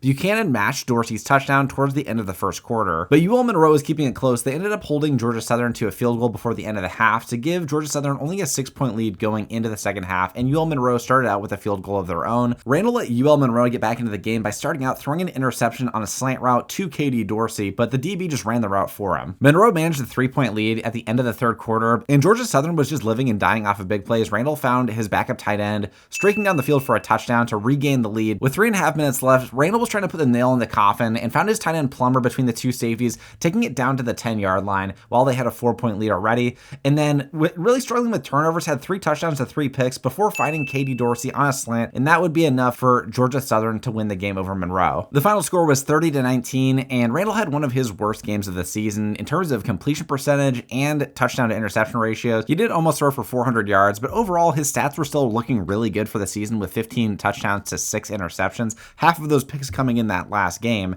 and then he got an upgrade before going into week 6 against Old Dominion. Going into week 6, Zaccheus and the Eagles were still unranked even after being 5-0 and getting that week 4 win against a top 10 Georgia squad. So what would they have to do to get into the top 25? At this point, there was a lot of doubt about what they would need to do, and there were even more issues popping up internally. Word came down from the NCAA that Marcus Meadows was under investigation for tampering by getting Z to come to the Eagles to begin with, and this was really weird considering that they were family, and it's expected that family are going to be talking to each other about how they're doing and checking up on them.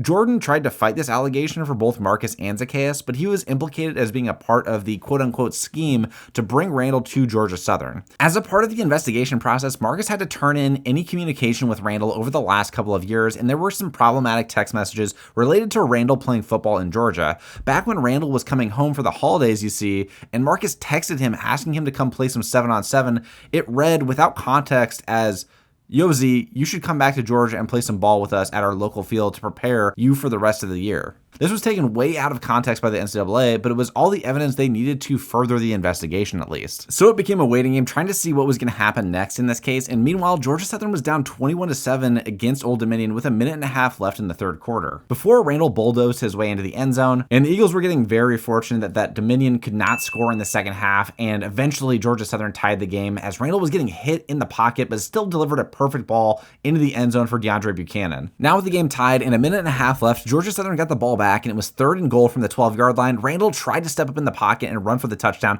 but got shoelace tackled at the last second, and the field goal would be enough for them to win the game, and Randle did have an outstanding performance bouncing back from that 4-touchdown, 3-interception game in the previous week. Moving into week 7, midway through the season, Georgia Southern was looking great at a 6-0 record, and their defense was looking fantastic, but right before their rivalry match against Georgia State, Marcus ended up receiving an indefinite suspension until the investigation could be completed. Every day after practice, Randle, Jordan, and Marcus met to try to figure out how they could prove that Marcus was not trying to recruit Randle and that Randle wanted to come back to Georgia on his own. The offense had been struggling to put up big points in the last couple of weeks, so Z put it on himself to make sure that they won going forward by proving that they were unstoppable offensively with him at quarterback, and that would need to be enough until Marcus could come back. With a minute and a half left, Randle bought some more time and hit his receiver Dorsey as he came across the field for about a 40-yard gain to get them onto the Georgia State side of the field, and then Randle had a great play escaping the pocket, running outside, getting into the red zone, and then capping the drive off with the QB draw, diving into the end zone for the touchdown to take a 28-7 lead. Randle struck the Heisman pose before the half, and in the third quarter, it was more of the same, getting to the 1st and goal with a minute and a half left in the third, and finally finding Dorsey for another touchdown. With the game already pretty much over, Randle got the ball back with a 4-score lead at the end of the third quarter and delivered one of his most memorable plays of the season, similar to his heroics when he was back at West Point,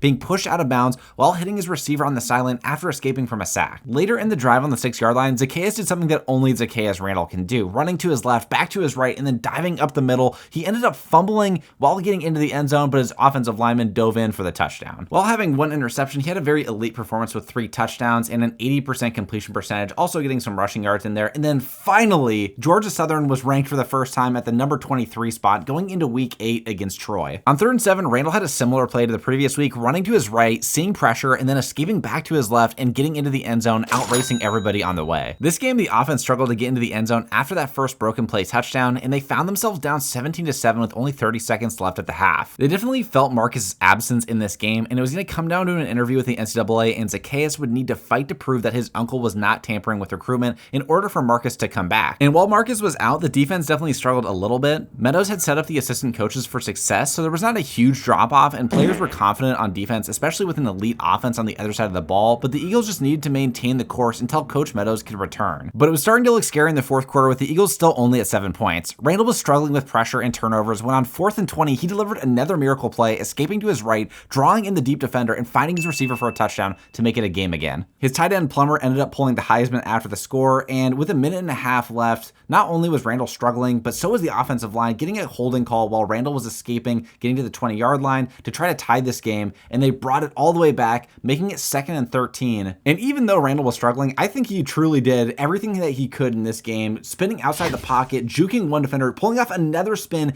getting down to the 23-yard line, and then with 20 seconds remaining on 3rd and 2, running outside the pocket again, not seeing a receiver open, getting into the end zone while bullying a defender, and all they needed was the PAT to tie, but they missed the PAT, and Troy would win the game, knocking Georgia Southern out of the top 25, and Randle had a great performance, but it would not be enough to recover from an early 17-7 deficit. In the meantime, while Marcus and the crew were fighting for the tampering allegations, Jordan was able to negotiate a lucrative Nike contract since Randle had moved up to a projected first-round pick and had grown in popularity because of his unique career path going from the Army to Oregon and then back home to Georgia. The hallmark part of the deal, Randle got his own pair of shoes, not cleats, but everyday walking around shoes. They were part of the new 00 line. The first shoe was the 00.1 with 5 different colorways, one for each school that he'd been to, and then a few other fun options. Randle was probably the most popular player going into the draft at this point. In other news, Zach Meadows, Jordan and Z's dad, made the decision to officially retire from being a military officer over in Virginia for half the year. This also meant that Zach was going to be at the rest of Z's games for the season, cheering him on, and even talked with Marcus about coming to practices and helping the team's coaching staff wherever he could during Marcus' absence from the team. While Georgia Southern and the Eagles only had 14 points going into the fourth quarter, they had an explosion of points in the fourth, getting up to 35, and with 3 seconds left, running out to his left, adding insult to injury, finding his receiver for the touchdown on a Hail Mary that didn't really matter, but Zaccheus was continuing to add to his legacy as an elite scrambling quarterback in all of college football, with a lower completion percentage in this game, but adding up to a total of 6 touchdowns, looking and gunning at this point for the Heisman, and Georgia Southern re-entered the top 25 for their Week 10 game against Marshall. Z and the Georgia Southern offense started the game out extremely hot, picking up where they left off from the previous game. Then in the second quarter, Randle ran in a second touchdown to take a 14-0 lead, striking the Heisman pose, letting his intentions be known,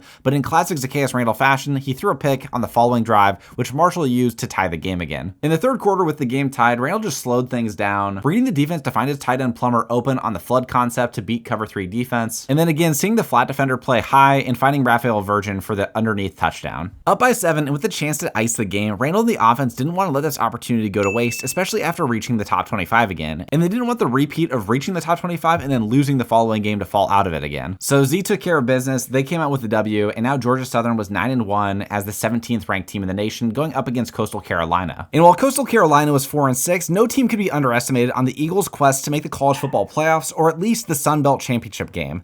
All these games needed to be treated as though they were playoff games, because otherwise they could be turning into a trap game.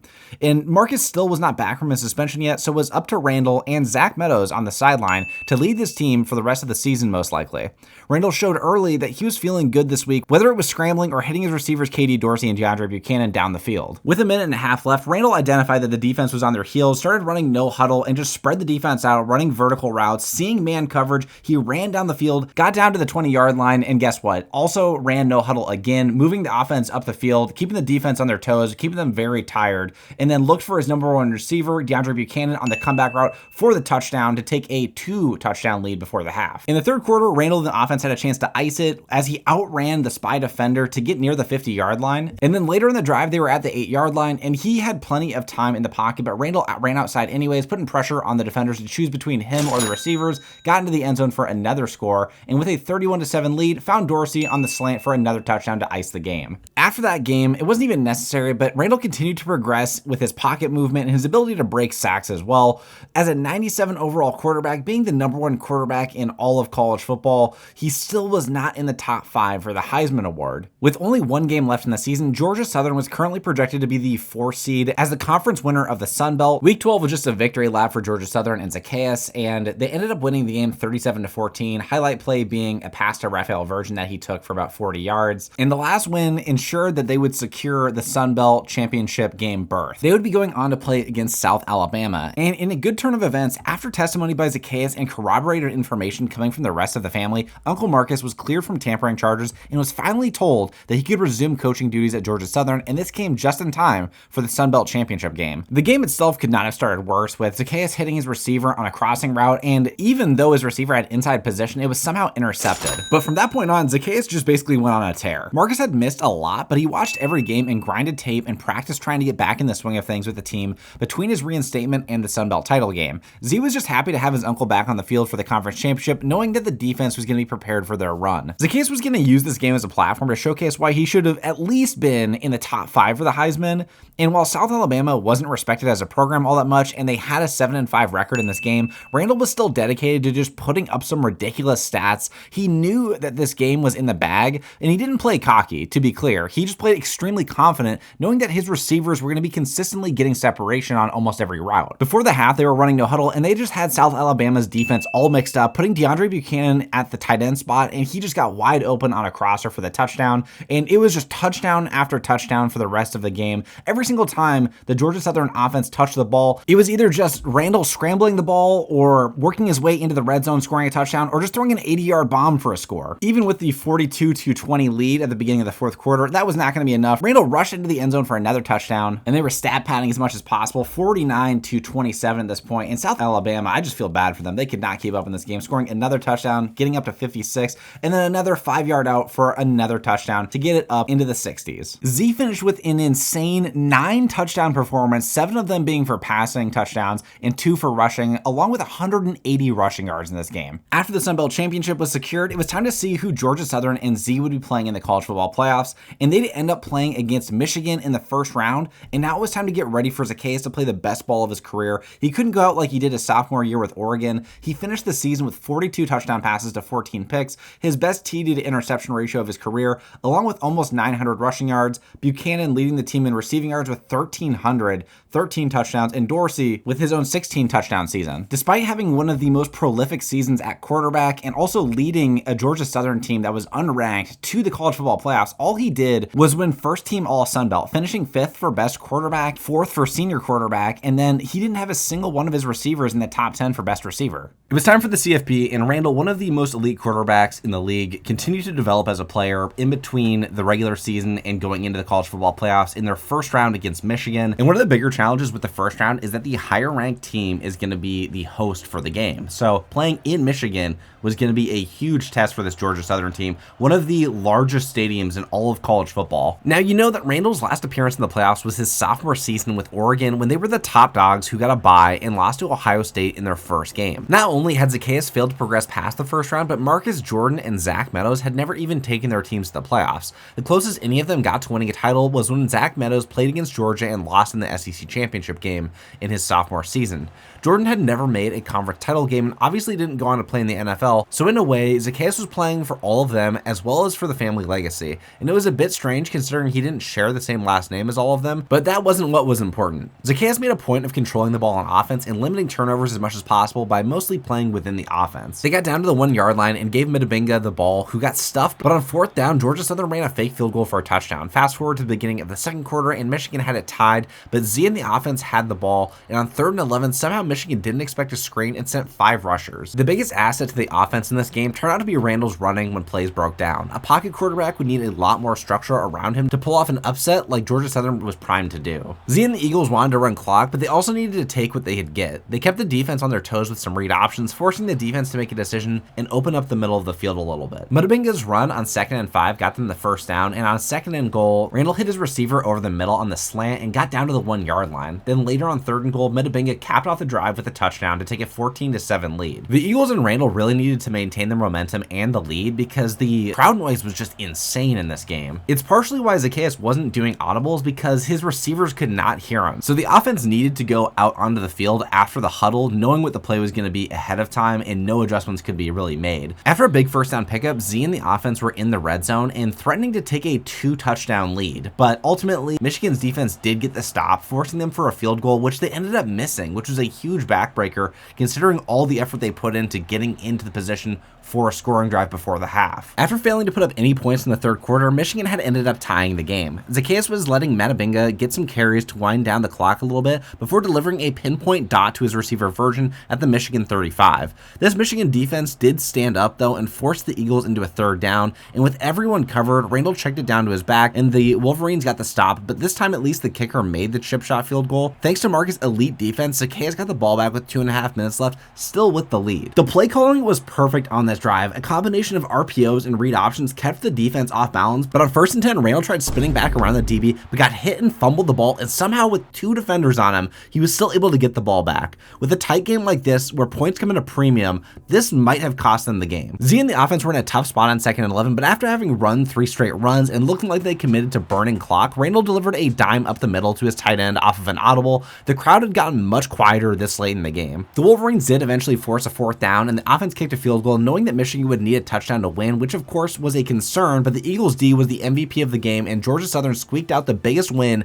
in program history in the Big House. Randle had a conservative performance, 0 touchdowns, 0 picks, 1 fumble that he recovered himself, but 1 rushing touchdown as well with 90 rushing yards. After a miracle win against Michigan, Georgia Southern would finally get a neutral site game in the Rose Bowl against Rutgers, who had a 10-3 season, and they were ranked 4th. None of these games in the CFP were going to be easy, but after surviving playing a team like Michigan in a hostile environment, Z and the team only gained confidence. The Rose Bowl is where Zaccheus and Oregon had lost to Ohio State last time he made the CFP, but Randle didn't have any doubts that he could get a win for his team this time around. With Marcus and Zach both on the sidelines and Jordan, Asa, and Jeannie in the stands, he had all of his family supporting him in the biggest game in their family's history. He carried the legacy on his back this game, but in the red zone, Zaccheus was once again flirting with his first turnover of the postseason, ultimately throwing it to his tight end Plummer, but it got deflected by a DB and then bounced off of Plummer's foot and almost ended up being an interception. Randle was able to shrug that off and on 3rd down delivered a perfect ball on a 10-yard out. On 2nd and goal, Metabingo was able to find pay dirt, diving into the end zone to tie the game up. Rutgers bounced back with another score, and Z and the offense needed to close the gap before the end of the half. On 2nd and 7, Z trusted his big wideout Katie Dorsey to get separation on the comeback route for the 1st down. Ultimately, Rutgers D-line was getting through on this drive and forced a punt, and Rutgers threw a pick on the next drive, giving Georgia Southern another opportunity to close the gap, and Randle relied on his scrambling to get from his own 25 into field goal range at the Rutgers 35, but his coach decided that the field goal was too much of a risk, and instead Randle and the offense tried for a wild touchdown with 3 seconds left, and Randle got the ball to his back, but Metabinga couldn't find the end zone. The run game for the Eagles was doing alright, but Rutgers had both of their touchdowns on the ground across only 6 carries, and with so much success running the ball, Z knew that the offense was going to have to keep pace with Rutgers' offense or get left behind. The offense was working their way down the field, picking up first after first. Randle used all of his weapons, and time was steadily coming off the clock, but as long as they could tie the game or at least get a field goal, they were still in it. On 3rd and inches, they put the ball in the hands of Randle to make a play, and he found his number 1 receiver Buchanan, but he couldn't hold on, and to make matters worse, they missed the field goal. Zaccheus couldn't believe the D got another stop, and before coming out for this last drive, Zach came by and told him, do exactly what you did last drive, and you're scoring this time. These guys can't stop you. It's only you against you. Pick up those 1st downs. We got 1 quarter left to get it done. This whole team believes in you. And that's what Randle did, eventually finding his backup wide receiver Schmitz for the touchdown. Marcus and the defense got another stop, leading to Randle having the ball with 1.5 minutes to go. When and the team is in the semifinals, Zaccheus gets the Rose Bowl monkey off his back from his sophomore year, and he becomes a Georgia Southern legend, leading the team to the furthest it's ever gone in any college football playoffs or bowl game in team history. After a few perfect balls to the sideline, Randle noticed that there was no spy on 2nd and 8, ran to his left, and with no defender within 10 yards, booked it down the field, swerving his way around defenders and into the end zone for a touchdown. That was enough to advance to the semis next week. The team got to enjoy the Rose Bowl victory with everyone huddled around the trophy, and Randle won player of the game, delivering a speech and specifically thanking his 2 standout receivers, Buchanan and Dorsey, for all of the reps that they got in before the season even got started to get on the same page to make the run they've been on possible. Through 2 games, Randle had eclipsed the 1,000 rushing yard mark and still had yet to have a single turnover in the playoffs. Did you think after a freshman year with the Army that ended with a 1,000 rushing yard season, but also 10 touchdown passes to 17 picks, that Zaccheus Randle would transform into the quarterback he is in his senior season? Randle had plenty of advantages coming from an elite family sports legacy and being a 5-star recruit, but he didn't exactly pick the easiest path to success. In fact, many thought that his year with the Army would irreversibly damage his development into an elite quarterback. And originally, many fans of USC expected one of the 2 brothers to attend since their father had ties with California as a legendary Chargers running back, but ultimately neither Jordan or Zaccheus attended either UCLA or USC, with Jordan opting to go to Stanford instead. With a 7-3 lead, it was another low-scoring, tight tight game where Randle tried to limit his mistakes because he trusted Marcus and the defense so much. After narrowly escaping a huge sack, Randle set up a 3rd and 8 zone beater by shifting Buchanan to the left on a delayed go route, freeing up Meadows on the corner. That was something that you just would not have seen from Randle in his freshman year right there, reading the defense and having the patience to see the play develop. And not only that, but seeing the defense be confused, running no huddle to find Dorsey in one-on-one coverage for a big play to get to the red zone. On 2nd and 1, Randle was ready to hit Dorsey again, but hesitated when he saw the DB grab him and pump faked, but luckily after throwing the ball, the refs did call a defensive PI, putting the Eagles at the 1-yard line, perfectly setting up a play-action pass to their fullback, who hadn't caught a ball all season, but he had balls of steel catching the pass for the 2-score lead. They got the ball again to end the 3rd quarter, and they were doing everything in their power to run the time down, but they had a few explosive plays to start the drive, and that got them down to the USC red zone. And with USC struggling to put up points in this game, 14 could be enough to win it, but the Eagles decided instead of taking a field goal that they'd go for the 1st down and got it in Wildcat with Z off the field. After converting the 4th down, they decided to burn as much clock as possible, but on 1st and goal, they tried to get in the end zone, doing a toss out to the left side for Meadows. Meadows got stopped, and then on 2nd and goal got stopped again. On 3rd and goal, they were going to run the ball once again. Instead, Randle audibled out of the look, and he relied strength on strength for Katie Dorsey to beat his man on a slant one-on-one, and Dorsey did it against their best corner on the team. That touchdown would be the dagger, and it would send Georgia Southern, Zaccheus, Zach, and Marcus to the college football championship game. In the final game of Z's career, he'd be going up against Clemson in New Orleans, coming out in the all dark blue jerseys, bringing a team and a conference that had long been forgotten about into the minds of every college football fan. Despite a 15-1 record, Clemson was the odds-on favorite to win and win by at least 7. The Eagles and Randle were seen as a Cinderella team like in college basketball's March Madness, but Zaccheus knew that they had the pieces to win the whole thing. Not once during this entire run did Randle think about his NFL draft stock. For one, he trusted his brother and agent Jordan to deal with that, but 2, he was totally bought into bringing a title to Georgia and not to the Bulldogs, in what would be the biggest underdog story perhaps in college football history. After getting a cool pitch to Meadows for the score, Zaccheus got the ball back and trusted him to run the ball despite some pretty bad averages over the postseason. He finally broke a run for more than 10 yards, setting up the Eagles offense at the 50-yard line, and Randle dissected the defense on 3rd and 7, shifting his tight end Plummer to the left and hitting him in stride on a drag for some yards after the catch in the 1st down. Later on 3rd and 6, Randle again saw zone defense and split it apart by being patient, waiting for Buchanan to streak open across the middle, and he nearly beat the 2 defenders for a score. Z ran another heavy formation play action rollout and hit Buchanan for the score to take a commanding lead to end the 1st quarter. Clemson did eventually get on the board, and Randle had another chance to put up points before the half and extend the Eagles' lead. The coaching staff continued to preach patience to Zaccheus and the rest of the team. Clemson in the 1st half kept relying on zone defense, and they were doing a great job of picking them apart whether by passing or by scrambling. Eventually they got down to the 11-yard line, and Zaccheus continued to manipulate pre-snap reads in the defense by changing routes and motioning receivers, eventually finding Plummer on the 10-yard in for the score. With a 2-touchdown lead at the half, the team was feeling good about their positioning, but Randle knew better than to start letting off the gas. He had seen it so many times before in his career, allowing a team to get back in the game. Clemson wasn't just going to go away, and they in fact scored a touchdown with a minute left in the 3rd. On the following drive, Randle had the ball near the 50-yard line, and he found his tight end Plummer again for a big catch through contact and man coverage, and Plummer really hadn't been much of a receiving threat all season, but he was coming up huge in this game, obviously. Randle later used a read option keeper to fool the linebacker reading the play, enough for Z to get down near the 10-yard line, but the offense stalled on this drive between an incompletion and a bad run, and the Eagles ended up settling for a field goal. While most of these playoff games were low scoring, and Randle focused on slowing the offense down and limiting turnovers, it proved to be effective and prepared the team for crunch time when they needed to run the timeout.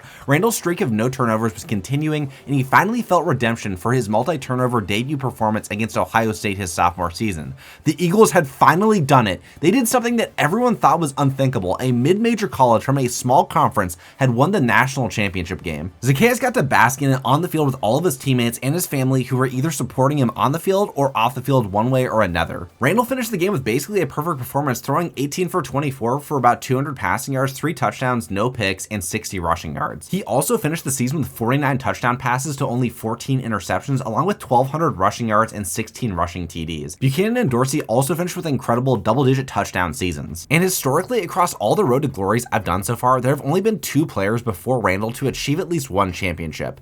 Those being Arlo Karamova, a defensive end, and Coke Johnston, who won the Super Bowl as a tight end. Randle now gave himself the chance to consider what his NFL career might look like with his family by his side.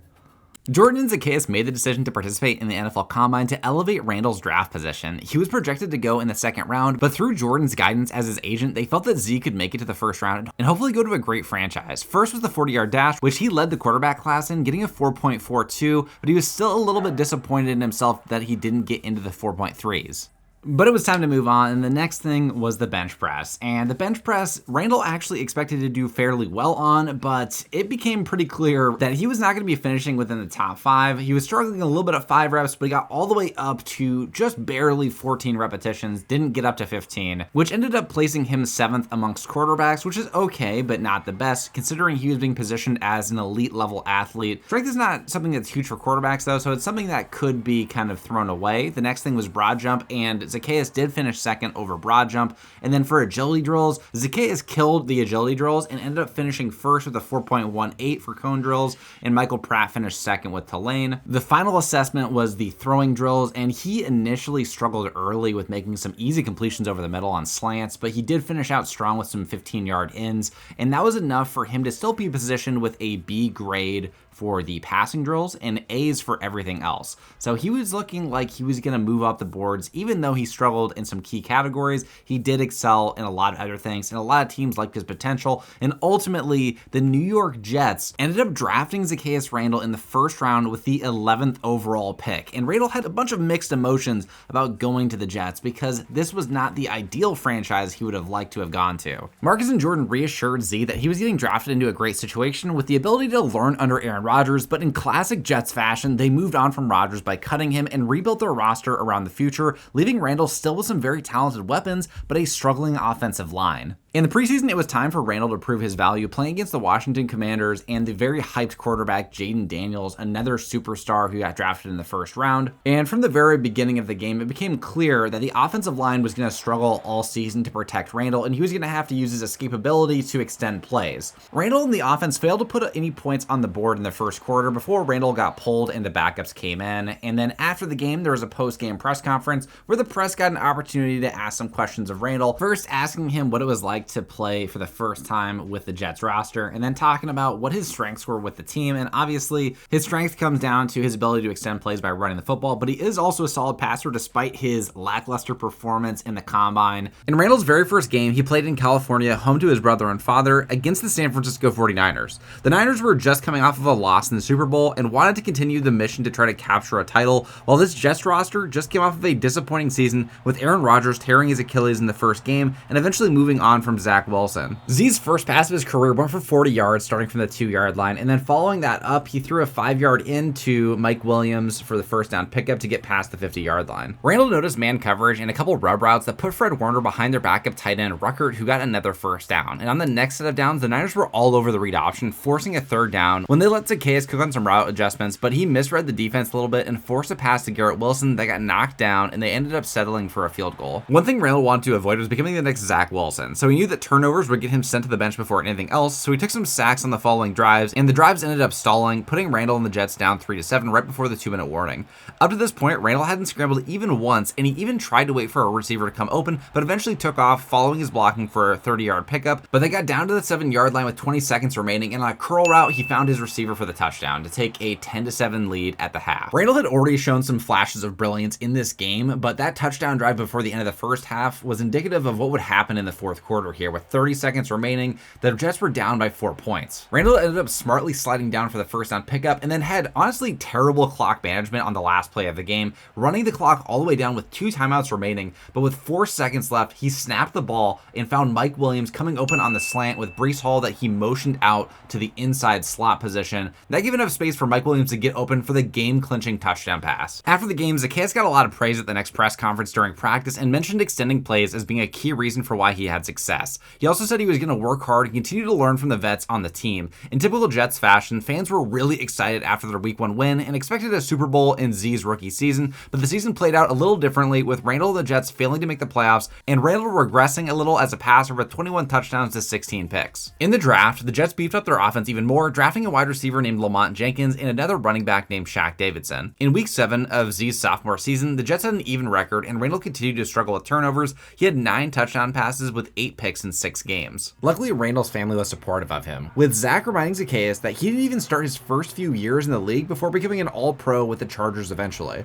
Things take time, and they were going to take even more time with Randle suffering an injury in the Bengals game that would knock him out at the beginning of the second quarter. The Jets would go on to lose and fall to a 3-4 record. Randle came back the following week to host Miami in New York. One of the benefits of having Jordan as his agent was that he always had time to come to Z's games and support him. While Jordan had other clients at this point, none were more important emotionally or financially than his NFL quarterback brother. Now that Zach Meadows also was retired and no longer coaching on the Georgia Southern sidelines, he wanted to pick up a small role with the Jets, but there wasn't anything available. Despite Z wanting his dad to be a coach or assistant, the Jets org denied the request, which left a bitter taste in Randle's mouth about the treatment of their players. Randle really just wanted to be a part of a team that wanted him, and it felt like the Jets were 1 foot in and 1 foot out on Randle as their star quarterback. It doesn't matter if it's the truth, if it's what was felt. Just like the Jets' commitment to Randle, Randle's playing this game and throughout his career up to this point featured high highs and pretty low lows. He had a run for 16 yards and a touchdown before the half to tie the game, but followed that up with a pick to start the third quarter, and when they were already down by 7 points, this was going to put the game further out of reach. The Dolphins ended up scoring a touchdown, making it 21-7, but Randle and the offense answered back with a touchdown of their own, making it a 7-point game again. But of course, the Dolphins would answer with another score, meaning the Jets offense was going to have to speed up significantly in the fourth quarter to try to make it a game again. And Garrett Wilson was just electric in this game, scoring another touchdown, this time a 60-yarder,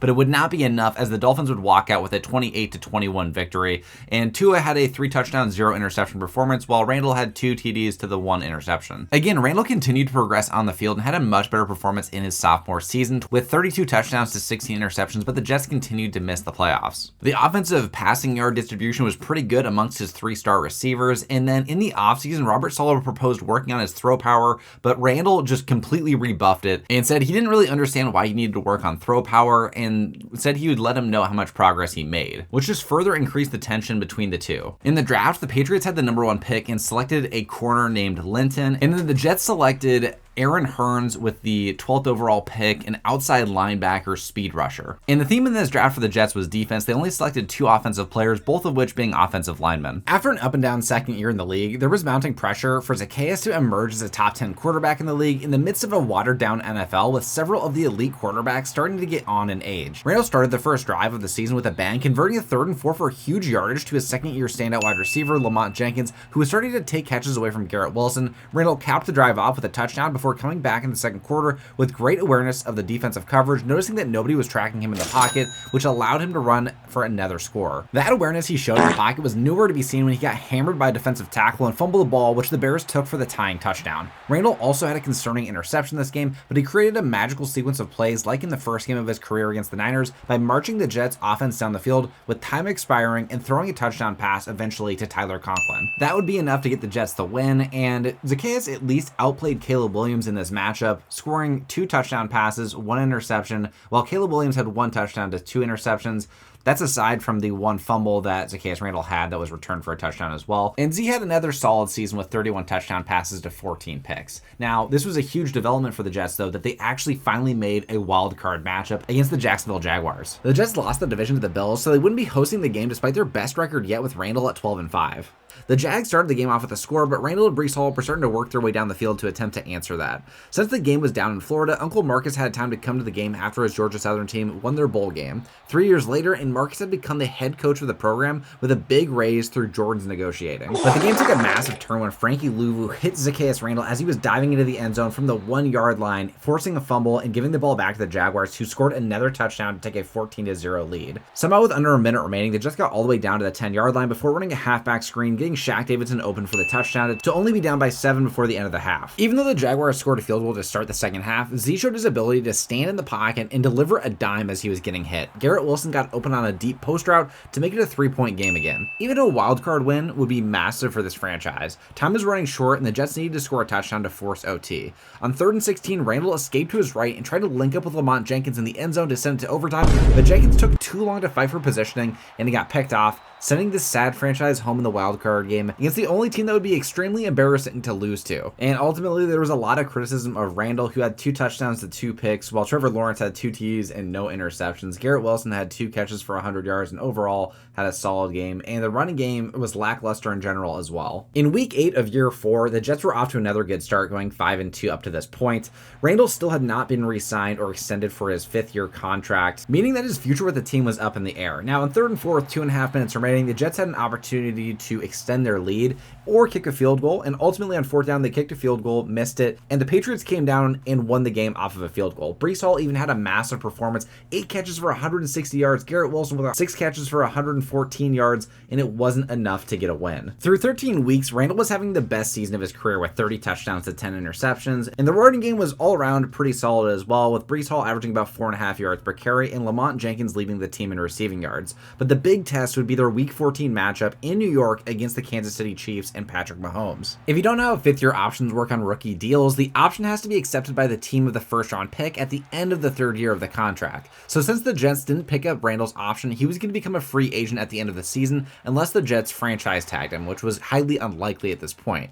A new contract would have to be negotiated, and Jordan Meadows was already working with the front office to create Randle's new contract to stay in New York City. Randle did like being close to home in Georgia and at least being on the East Coast, but there wasn't a lot of love for him in New York despite the success that he did have. He did bring this team to the playoffs in his 3rd year, and he did progress as a passer each year of his career up to this point, but he had several uncharacteristic plays throughout the course of his career, like the scoop and score fumble against the Bears and the back-to-back interceptions that he had against the Chiefs in this game. He was an old-school gunslinger in some aspects with a lot of turnover issues, and patience in New York was starting to wear thin. He was starting to become known in fantasy circles for his garbage time points that he put up, just like against the Chiefs when they were down 28-7. He got a deep pass score to Garrett Wilson to make it 28-14 before the end of the game. Despite the narrative being created about Zaccheus as a hothead who refused to practice, he brought his team to the wildcard playoffs a 2nd time, this time playing against their biggest rivals in the division lately, the Buffalo Bills. Progress needed to be made. The Jets, who had the better record like in the previous season, would need to secure a win at home to advance to the divisional. Everything was going as planned on their first drive until Oh, brother, this guy stinks! Breece Hall was brought forward to block, leaving a Bills pass rusher free off the edge to hit Randle, force the ball out of his hands and into the hands of a Bills player who took it all the way for the touchdown to give the Bills a 10-0 lead. The crowd started booing, realizing that this Jets team didn't have the fight or the spirit to grind out a playoff game 4 years after Randle was drafted. With a minute remaining, Randle gave the fans a glimpse of hope. He found Lamont Jenkins for a big contested catch past the 50-yard line, and on 3rd and 8, Randle scrambled for the 1st down pickup with time expiring at the end of the 1st quarter. But the drive stalled, forcing the Jets to kick a field goal, and they missed it. It felt like the offense was completely freeform with no structure and no rhythm. They would get short completions and then a few runs that would be successful, and ultimately they would end up failing to score. But finally, with 40 seconds left, Randle and the offense got down to the red zone, and eventually Randle scrambled for the score. Despite the lack of faith that fans had in Randle to pull out this win, Zaccheus never failed to believe that they could win this game. Especially in a place like New York, it's important to block out the noise and keep your circle supportive of the work that you're trying to do, and that's exactly what Randle had done. Randle had an honestly miraculous 4th and 16 conversion and was starting to run out of steam by the end of it. The Jets clawed forward to the Bills 12, where Z found Malachi Corley for the 1st down, and eventually Zaccheus followed that up with an empty formation set, buying time to hit Breece Hall for the touchdown, and boom, all of a sudden, it was a 3-point game in the middle of the 3rd quarter. But what happened next could not have been worse for Randle's career as a Jet. Josh Allen and the Bills offense scored a touchdown, putting pressure on the Jets to score quickly, and Randle forced a pass while under pressure that got intercepted on a slant and returned for a touchdown. The Jets offense did score a garbage time TD to make it a 10-point game, but fast forward to the NFL draft, and Ryan Patterson was a 6'6" tight end that Randle was looking forward to passing to, but unfortunately he would not be given the opportunity. Jordan Meadows in the Jets front office negotiated a contract for 4 years, but the Jets took the contract and immediately made a trade for Randle, sending him to the Cleveland Browns. Zaccheus was really upset about this move. He felt that he got screwed by getting drafted to the Jets to begin with, and that the Browns would be the place that he'd go for his career to die. Even Zach Meadows was unable to provide guidance to his son about his career after what had happened. Despite how rough everything was looking for Randle, there was actually some hope. Cleveland had just hired a new GM before the Randle trade, and he wanted to work with Jordan to set up Z for success. Zaccheus wanted another receiver on the team, and they went out and traded the Rams for Xavier Worthy. The Browns actually had plenty of talent at receiver. Sure, Worthy was the only speed option that they would have, but it was more about feeling welcome to the franchise.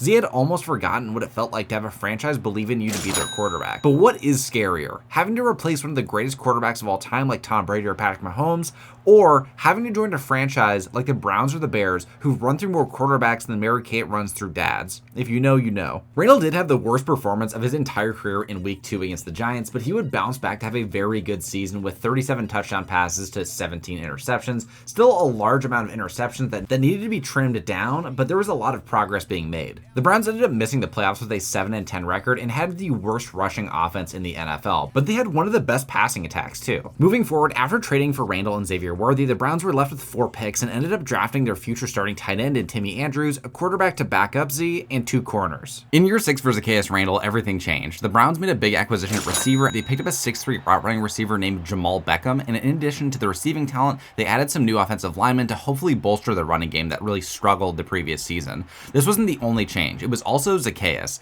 He had been grinding each offseason to get better, but this offseason was different. Randle asked to meet as many of the former Browns quarterbacks as possible to hear what their careers were like playing for Cleveland. He did this not to make fun of the history of quarterbacks with Cleveland, but to motivate himself and to better understand how he could change the course of this franchise's future.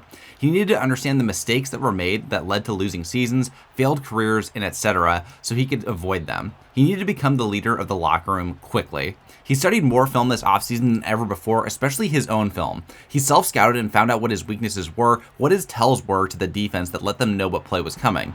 Their first game of the year played out almost identically to so many other season openers in Randle's career. After throwing a pick at the end of the 4th quarter, the game went to OT where the Browns got to the 50-yard line before Randle found his new star receiver Beckham for the 45-yard catch before going down at the 1. From the 1, Z hit Njoku on a flat route for the game-winning touchdown. After beating their division rivals in the first game and getting a chance to celebrate, fast forward to the end of the season. The team kept composure in tough games and finished with a 12-5 record, winning the AFC North and hosting the Broncos in the wild card. The Broncos were led by David Steele, a 6'5" quarterback out of Oklahoma who was praised as being the next best quarterback in the NFL. Steele was good, but Zaccheus and this Browns team were hungry for their first Super Bowl. On their first drive, Randle and the offense moved down the field, churning out first downs by putting Xavier Worthy in motion until they got to the red zone when Zaccheus scrambled and tried to dive into the end zone but got stopped at the 1. And after 3 runs, they got stuffed and decided to go for it on 4th and goal, trying a pass that got blown up immediately. David Steele and the Broncos took a 10-point lead into the half before Z answered with a touchdown pass to Xavier Worthy. At the end of the 3rd quarter, it was still a 3-point game when Randle hit his backup tight end in stride up to the 30-yard line. Later in the same drive, Zaccheus hit his number 1 target, Jamal Beckham, who went down at the 10-yard line, and then later let Darian Brown run it in for the touchdown to take a 14-10 lead. With 2 minutes left in the game, the Browns had a chance to run out the rest of the clock, and Zaccheus Randle picked up a first down, running the clock down to 1 minute and 50 seconds left, with the Broncos only having 1 timeout remaining. But Randle failed to hit Jerry Jeudy on a 3rd down conversion, but it ended up not mattering as the Browns still won the game 17-10, which allowed them to move on to the AFC Championship game against the Ravens. The Ravens somehow made it this far as a team with a 9-8 record, but they wouldn't make it any further. At the start of the 4th, it was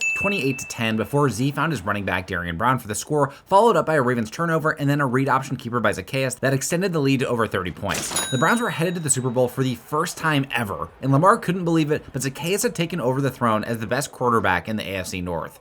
With the best passing offense in the league and the 8th best scoring defense, it was time to see who they would play. Before that, Randle received NFL MVP honors, and Randle continued to get better. In the Super Bowl, the Browns matched up with the 13-4 Tampa Bay Buccaneers. The Browns got a 3-and-out on their first drive before Randle threw a pick on the second drive of the first quarter when he thought that the linebacker in zone wouldn't be able to intercept the deep crossing route pass.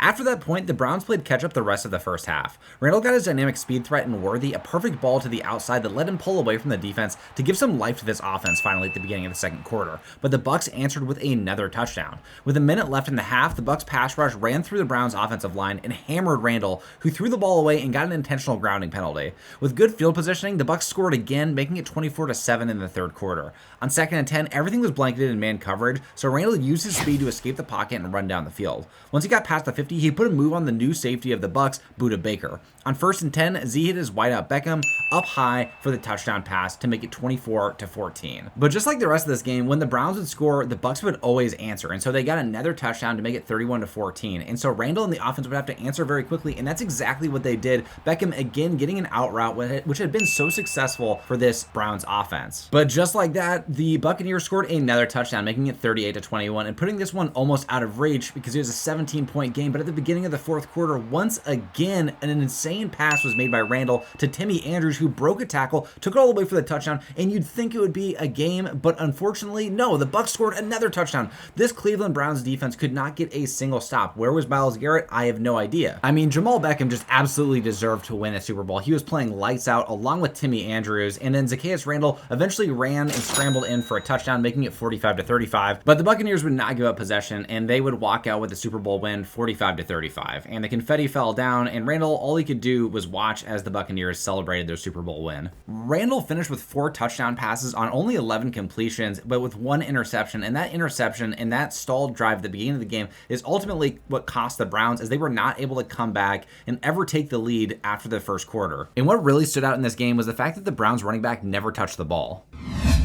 After a disappointing loss in the Super Bowl to the Buccaneers, things were still looking up for the Browns, and there was a lot to celebrate despite not claiming the title in the previous season. The Browns made the Super Bowl for the first time in franchise history, and they had their second ever quarterback to win an NFL MVP, with the first being Brian Sipe in 1980. Randle broke Sipe's passing record at 4,100 yards, with 5,000 yards in the previous season, and the receiving talent on this team was elite between Beckham, Worthy, Turk, and Andrews at tight end. In Week 11, the Browns had a chance to get a little revenge against Tampa at home, and it was coming down to the wire. The Browns also only had a 6-4 record and really needed to win this game to try to win the division again. After tying the game with a QB sneak, the Buccaneers answered with a field goal, and so the Browns had the ball with 40 seconds remaining with a chance to win with a touchdown, and somehow Davon Turk was able to hold onto the ball as he was diving into the end zone and got flipped around for the game-winning score. Despite having a great season and making the playoffs, Randle's stats regressed a little bit with 36 touchdown passes to 14 interceptions, but the Browns found themselves in the playoffs in the divisional against the Ravens, who ended up winning the AFC North. And in this game, we were starting to finally see the emergence of Timmy Andrews as a star tight end. And the Browns offense was going to need it because a lot of the Ravens' game plan on defense was to take away the star receivers on this team, which left a lot of the work to be done by the running backs and Timmy Andrews at tight end. After getting open once for one score already, Randle schemed up the perfect audible that would leave Timmy Andrews wide open with a defensive end covering him for much of the possession before a safety had to try to catch him at the last second. And while Timmy Andrews got into the end zone to take that 21-7 lead, at the exact same time on the same play, Zaccheus Randle broke his arm, removing him for the rest of the game, and somehow the Browns pulled out the victory. Through 3 quarters, Randle had 3 touchdowns and 0 interceptions, and Mark McCann, the backup quarterback, came in and held down the fort with 1 touchdown and 0 interceptions as well. The upper arm fracture was not going to let Randle play for the rest of the playoffs, and they had just clinched a bid for the AFC Championship game, and the team somehow beat the Texans and CJ Stroud to advance to the Super Bowl for the 2nd season in a row. They'd go on to face JJ McCarthy and the Saints with a number of key players out. Not only was Randle out, but their star receiver Beckham was going to be out 3 weeks with a foot fracture, and their starting right guard Richardson was out as well. The Saints and their elite defense would end up winning this Super Bowl 24-13, and Mark McCann did hold down the fort though with 1 TD to 0 interceptions, so he had a solid game, but it wouldn't be enough to take the Browns over and win the Super Bowl. In year 8, it was a redemption tour for the Browns and Zaccheus. Z knew that if he had another MVP caliber season with the players around him on both offense and defense, they could finally get rings this year. Right now, they were looking like the Jim Kelly Buffalo Bills, who lost 4 Super Bowls in a row through a myriad of unfortunate circumstances, and none more disheartening than Randle breaking his arm the same game they clinched the AFC Championship. The Browns went into Week 9 against the Niners as the most dominant team in the league. Most teams would crumble under the pressure of losing back-to-back Super Bowls, but the Browns were uniquely playing with house money because of the franchise's history as a joke of a franchise. The Browns were legitimate contenders, and not only contenders, they were the favorites to win the Super Bowl this season. And while the Niners weren't exactly undefeated this season, they had a 5-4 record, the Browns just absolutely destroyed them in this game in the first half. It was 35-7 at one point, and with 20 seconds remaining, just to add insult to injury, Randle threw a pass down the middle to his number 1 wideout, in terms of speed at least, Xavier Worthy, who took it all the way for the score, making it 42-7 at the half. Now you'd think that'd be bad enough. Randle had 5 touchdown passes in the first half, and Worthy had 200 receiving yards in the first half, but the scoring didn't stop. I mean, at this point, the Browns were just making a statement, and Randle again scored another touchdown pass, making it 49-7, and it was a gentle reminder to Zaccheus Randle that he needed to slow down a little bit in this game because he had a low back strain, and he missed most of the fourth quarter, but came back back with 2 minutes remaining and ran in another score, making it 63-7. Now, Randle wanted to tie the record for all-time passing yard touchdowns in the game, but he came up just short with 6 as Mark McCann came in to spell him while he got injured with that low back strain, and Mark McCann finished with another passing touchdown, while Randle had 2 rushing touchdowns. So in total, Randle did finish with 8 total touchdowns, and Xavier Worthy had 200 receiving yards in the first half and finished with a total of 240 for the game. Z finished with 43 touchdown passes to 6 interceptions, and the running game for the Browns wasn't great, but the receiving game was absolutely absurd, with Xavier Worthy and Turk both getting over 1,000 receiving yards, and Turk finished with 20 receiving TDs and almost 1,500 receiving yards. And then the Browns offense finished second overall for passing yards, just by about 70 to their rivals, the New Orleans Saints. And the Browns rematched the Broncos in the AFC title game, and David Steele had progressed as a player at this point. At 24 years old, he was a 98 overall and one of the best quarterbacks in all of the league, arguably the best quarterback in the league. So it was going to be a difficult test playing in this snow game in Cleveland. But on the first drive of the game, Randle just showcased how ridiculously athletic and dominant he was as a player. He was getting hit, and the ball got tipped in the middle of the air, and somehow Xavier Worthy still came up with it for that touchdown pass 40 yards down the field. To be able to get hit and make a 40-yard completion at the same time was just ridiculous. And then towards the end of the first quarter, Randle had a really nice run following some of his blockers, but it ended up resulting in 0 points, and the Broncos got a touchdown, taking a 10-7 lead. But immediately, again, the Browns and Randle answered right back, scoring a touchdown of their own to take a lead again. And the Browns rarely ran the ball, even though they had a solid running back in Darian Brown, but this might be this very reason why. Darian got to the outside, but still got stripped, and the Broncos almost got the ball, but somehow the Browns got the ball back, scored a touchdown, took a lead, and had a 21-17 lead with 4 minutes remaining. All they needed to do was just run the clock out, but again, they didn't trust the running game, so instead of that, Randle just threw a bomb down the field to Jamal Beckham, his number 1 receiver, and again, Xavier Worthy is his fastest receiver, but Jamal Beckham at 6'3" is by far the best route runner and overall contested catch receiver on the team. With 1:40 remaining and the Browns holding on to an 8-point lead, instead of giving the ball to their running back who had already fumbled once, Randle put the ball in his own hands and he ended up fumbling. The Broncos got it, scored a touchdown, converted for 2, and the game ended up going to overtime. Now this was a very difficult situation to be in. The Broncos just scored a touchdown and the Browns would have to answer, but Randle escaped the pocket, ran outside to put a move on one of the safeties, got into the end zone for the touchdown,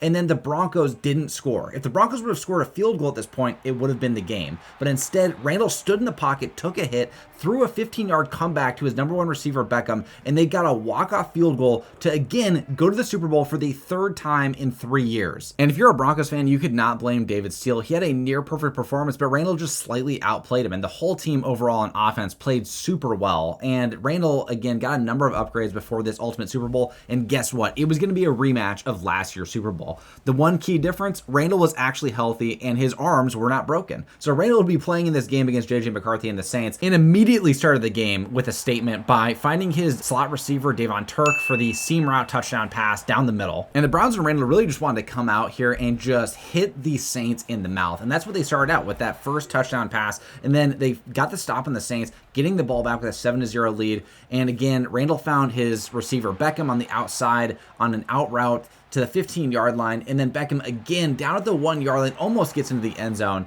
but then it gets finished off with a read option keeper by Randle instead of giving it to Darian Brown. Keeps it for himself, gets into the end zone, and they take a 14-0 lead. And then to start the second quarter, they had the ball again down in the red zone of the Saints, scored another touchdown, finding Timmy Andrews for the score, and then they were up 21-0, but the Saints answered pretty quickly after a number of drives were stalled by the Browns. Down by 1, the Browns ran another read option that got blown up, and they settled for a field goal to take the lead with 2 minutes remaining, but the Saints and McCarthy drove down and ended up scoring a TD to take the lead, leaving the Browns and Randle only 14 seconds to score a touchdown to win. After suffering 2 straight Super Bowl losses last year to the Saints team, Randle wasn't going to let it happen again. The receiver he requested in a trade to begin this golden era of Browns football, Xavier Worthy, got open on the outside without safety help and scored the walk-off touchdown to give the Browns their first Super Bowl in franchise history. Cleveland!